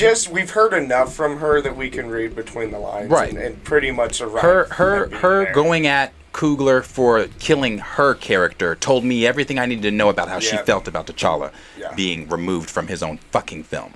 Oh, so. I mean, you walked out the damn theater when they killed her off, you know? Oh, yeah. Because that was some bullshit. I was That was pissed. it for me. I was like, really? We're going to have another black... Also, the whole thing was asinine. It was like, he told you guys he's coming back in a few days, and they're just like... Nah, the queen can just stand by open glass. So no, we're only the most technologically savvy and strongest army in the world. But yeah, she's just gonna chill by herself. All they did in that movie was make Wakanda look weak, and just make everybody mourn, including his own brother. We've heard what his brother had to say about it. Make everybody re-mourn Chadwick's death, who again is not actually T'Challa. He was the actor who played him. Oh, I have not said those words in weeks. I know it's been a minute, but they did all that, and despite all those handicaps placed on her, she delivered a powerful, beautiful performance. Everybody in the chat knows how we all felt about that movie. You guys included, us included, and her performance was so good that it shone past that, and we could look past all the bullshit and all the problems we had with the movie and recognize that was a fucking powerful performance that deserved recognition. And if you want to talk about Jamie Lee Curtis in all these years, she hadn't been nominated before. She hadn't turned in the performances that she's been returning. It's like when Leonardo DiCaprio, he should have won for a bunch of roles, and then he wins for The Revenant, where his throat gets ripped out and he can only grunt most of the movie. So I remember thinking, like, he should have won for these other roles, but I was happy he won for that one. Right. You know what I mean? At least he finally fucking got one. But, like, this wasn't even that. It's that she's deserved one for a while. She's deserved recognition for a while. And this performance was worthy of it. And it sure as hell was worthy of it over Jamie Lee Curtis, which it's none of us are hating on Jamie Lee Curtis. It's not her fault. She didn't do the voting. She didn't nominate herself. It's not her fault. But she didn't deserve to win against other people, but she sure shit didn't deserve to win over her. No, not at all. Not at all. Straight up. So, yeah. As far as getting to the Victoria Alonso conversation today, that one we won't make. But I also do want to talk about this, not today, because we're not going to make this either. But I do want to talk about it. If we're able to get in here tomorrow, I'll let everybody know though. But I do want to talk about it. I mean, and really, when it comes to this, I'll be honest with you very quickly here. I don't really have much to say, and the reason I don't have much to say is because I'm going to let you all that continue that read Marvel comics still, or read comics in general still, you guys can bite this bullet. I bid it with Wakanda Forever. I don't need to see it in publishing as well. I was gonna say, as much as this sucks, I've already read The Death of Doctor Strange. Yes. I know it's coming to the movie soon. Like, hey man, we're moving on. I guess fictional characters are really getting old and dying on us, or some shit. Like, yeah, to me, just this title, even under it, what it says, "A Tragic Death of Chadwick Boseman meets Marvel May." To me, that's just the conversation here is now killing him from the movies is one thing, but now you're trying to take him out of publishing. That's a completely different topic that doesn't even look like Chadwick. I don't even have the time. That doesn't even look like Chadwick. Like what are we talking about? I can't get behind this thought or idea that you are now removing T'Challa from publishing as well as you did from media. So for me, I'm not entertaining this. I don't have anything. I really, I mean, I do have words. I way more words than I have time for. I do have words about it. I did see the issue where Namor is ruler of Wakanda now in Marvel Comics. I don't read Marvel Comics, really? So I couldn't tell you. Namor is the leader of Wakanda now. Really? Captain America told there's some weird shit going on in Marvel Comics. Captain America told T'Challa, go back to Africa. What? Yeah. Like, what? Yeah. I just. Is he wearing a MAGA hat? I am Wait, so what? good. He got a MAGA shield. I am so good on anything that Marvel is doing with the Black Panther franchise within the MCU. I am so good on anything Marvel's doing with the Black Panther franchise in publishing.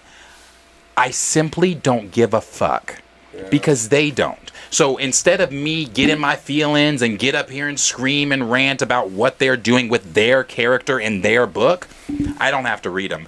I won't read them, And it's not just this. When I say this here, and this is it. I know people have been, I was supposed to read Monica's newest issues with Chill. I was supposed to do that with Chill and D-Real and Photon Fridays with them. I never got around to it, being able to do it. Ask me if I'll pick up a Marvel comic. I don't give a fuck whose it is. Yeah. Unless it's some old shit. Right. I don't fuck with your comics anymore the same way I don't fuck with your cinematic universe because you fucked that over the same way you fucked over your cinematic universe. Honestly. Yeah. So this is all I have to say about it. What was the whole fucking point of a character that's been around since 1966 finally getting on screen? What does everybody say? How much it's become a part of the what? The culture. And the meaning of it, the relevance of it, and all that. And literally, the actor dies, and we're going to turn around and be like, oh, hey, sorry, culture. We're scrubbing him from the movies and from the comics. What the... What like, you know what I mean? Like, this whole thing back when the first one came out was about the culture and the meaning and the impact and Black Panther blowing up and being the first billion-dollar film. And this is their response to that? The response goes back to what Chill said. It was temporary representation. It shut you up. Shh. You got your little Africa. You got your fake village. Yeah. You got to Wakanda it the fuck up. You know, vibranium. Got referenced in a lot of rap music. Ye Bombay fucking Bay. You know, you got all that shit. But now that shit's over, so we want you to go back to being quiet. Honestly, please be quiet. I can't argue with that. That's what it is. I can't argue with it being anything but that. That's what they want. They want you to quiet down. Ye Bombay. You can't be too loud. That's why it's temporary. They only go on so long. It's temporary. We have about 10 minutes here left. I have to again, guys. I apologize that the streams aren't as long as they used to be. Again, being a supervisor, I have to be at work at 5. I open the building.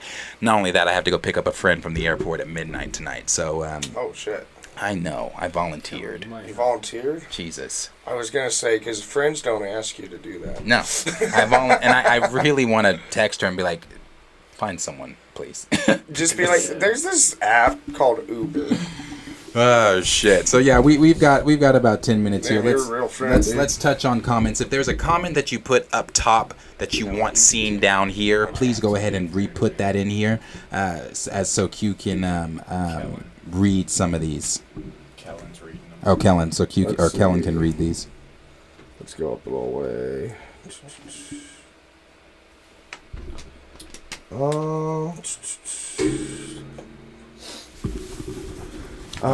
see. Omega095 says, Darius, I think Life Me Up from Rihanna didn't deserve the Best Original Song award. It should have been Kid Cudi, Stars in the Sky from the Sonic movie 2. Cudi deserves more recognition. Don't get me wrong. I love Riri. I've never listened to that song is ass. Lift Me Up. I've never listened to it. I would rather Tim's got an award for No Yeah. Woman, No Cry or some shit. Right? And was it nominated? I don't know. No, 'cause it was Rihanna. I get. Omega said Rihanna won. But I'm like die-hard Kid Cudi fan, so I very much agree that he deserves more recognition. Let's see. Sir Yuri G said Stephanie Hugh is who I legit thought might have a chance to win it because she was really good in Everything Everywhere All at Once. Mm-hmm. Honestly, yeah. Like, if you were gonna pick a best supporting actress from that movie, like you just said, it would be her over Jamie Lee Curtis. Yeah. You know? Let's see. People talking about how they'd marry her. We all would love to. Well, actually, I'm married, so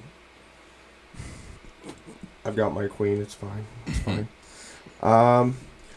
Xavier Phoenix also saying Stephanie deserved it over Jamie Lee. Yeah. People talking about I forget the guy, but the guy from the Goonies, how he deserved it, and he's a treasure and all that stuff. Agree. Black Don't Crack. We do know that. Stamina MC says K. Hugh Kwan is a treasure. Bless that man. Agreed. Let's see. Raymond agreed with you. He's a hater too, Q. Yeah, I can see him. He also says that they killed her character in all caps for nothing, which they totally did. Stamina MC also saying that Darius is making sense. Chillmonger saying plus it was a superhero movie. That's the thing too. Has anyone ever won outside of Heath Ledger? And that was done posthumously.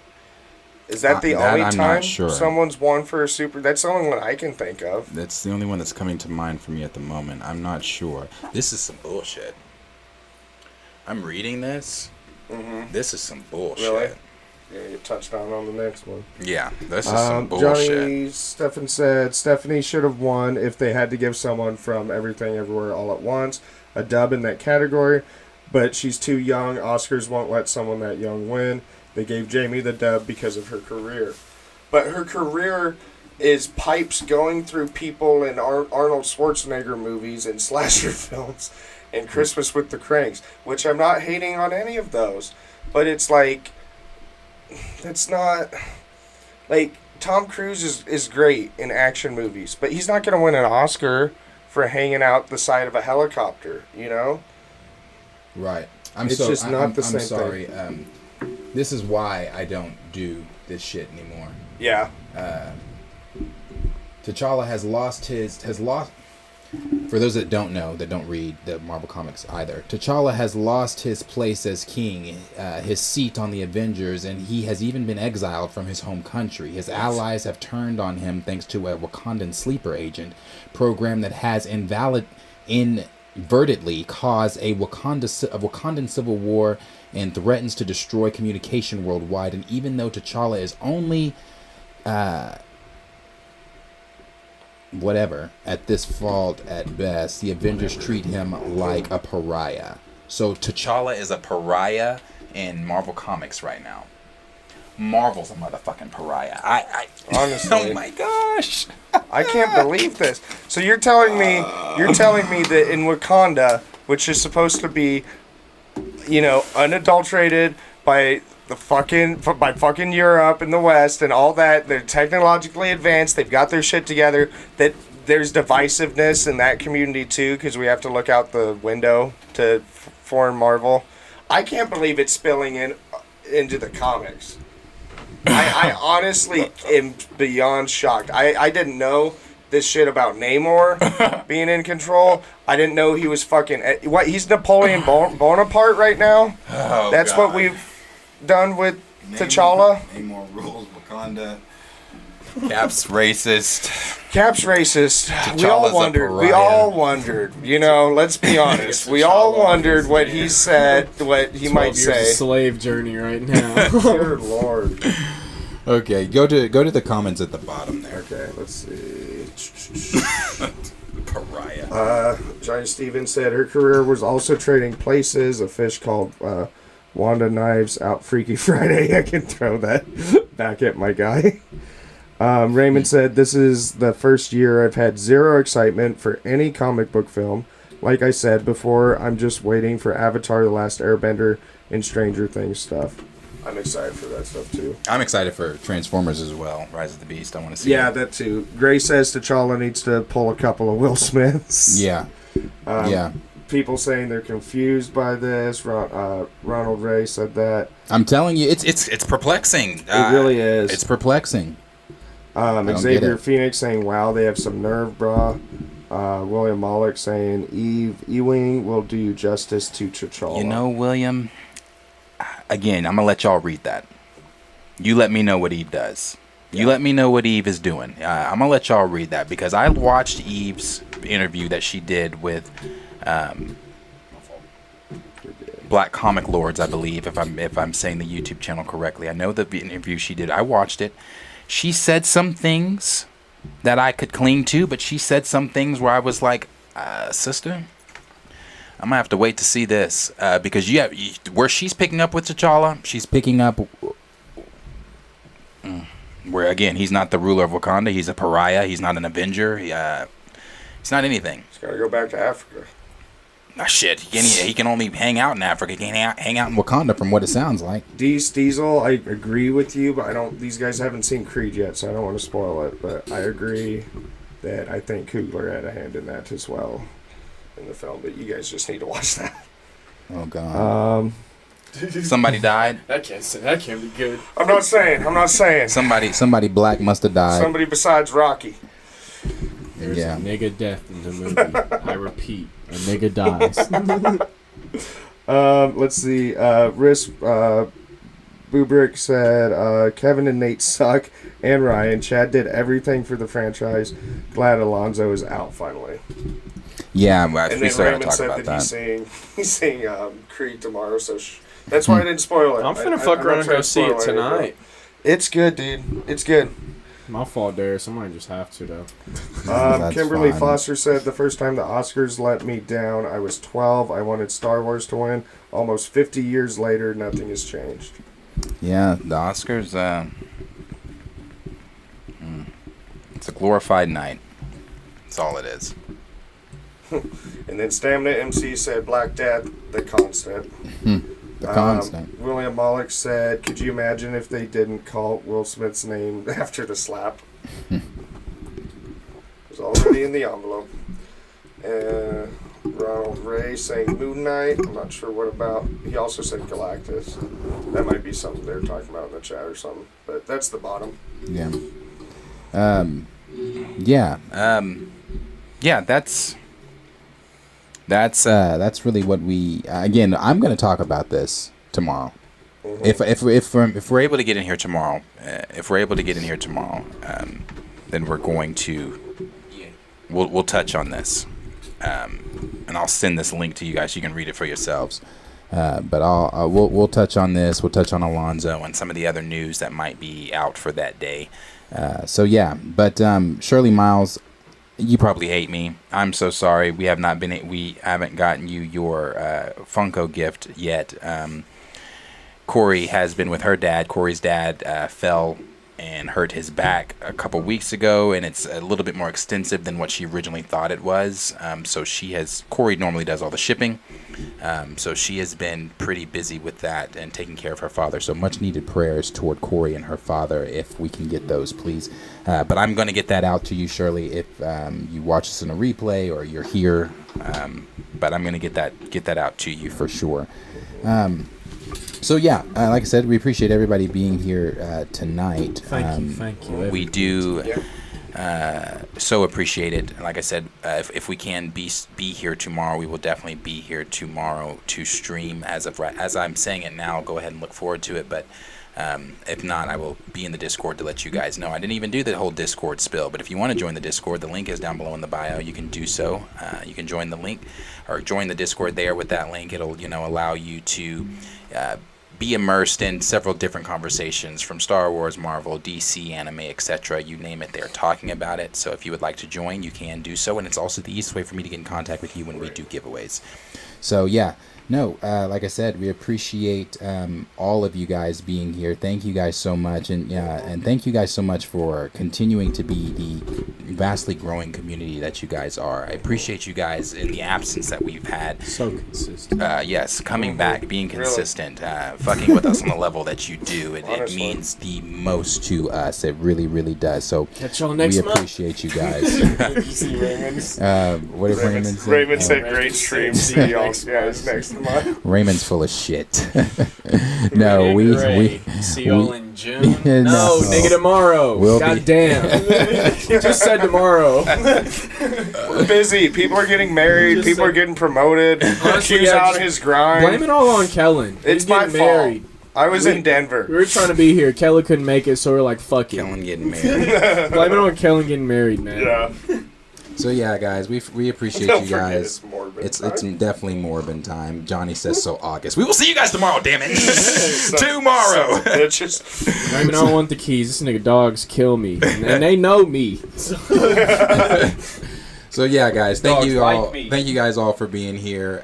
Is it? Oh, of course it is. I haven't been here in a while. So thank you guys all for being here. We'll be back with you guys tomorrow. Like I always say, like, subscribe, share with your friends, and we will see you guys all in the next. Should I end it the way I normally do? I wasn't going to. I was not going to, because the last time I left it, I was talking to Q. And I left it on, and it went through like 6 songs. Oh my gosh. So yeah, but what do I want to? I can't do requests. I'm sure there are people doing requests right now. I can't do requests because I'd have to download it, and I just don't have it. We'll do some Pop Smoke. How about that? So there you go. No complaints there. Like, subscribe. Share with your friends. I will see all of you guys. Thank you again so much. It means the world to me that you guys fuck with us on this level. From the bottom of my heart, I mean it truly. So much love. Love you guys. See you guys all in the next video. Peace out. Be safe. Talk to you guys later.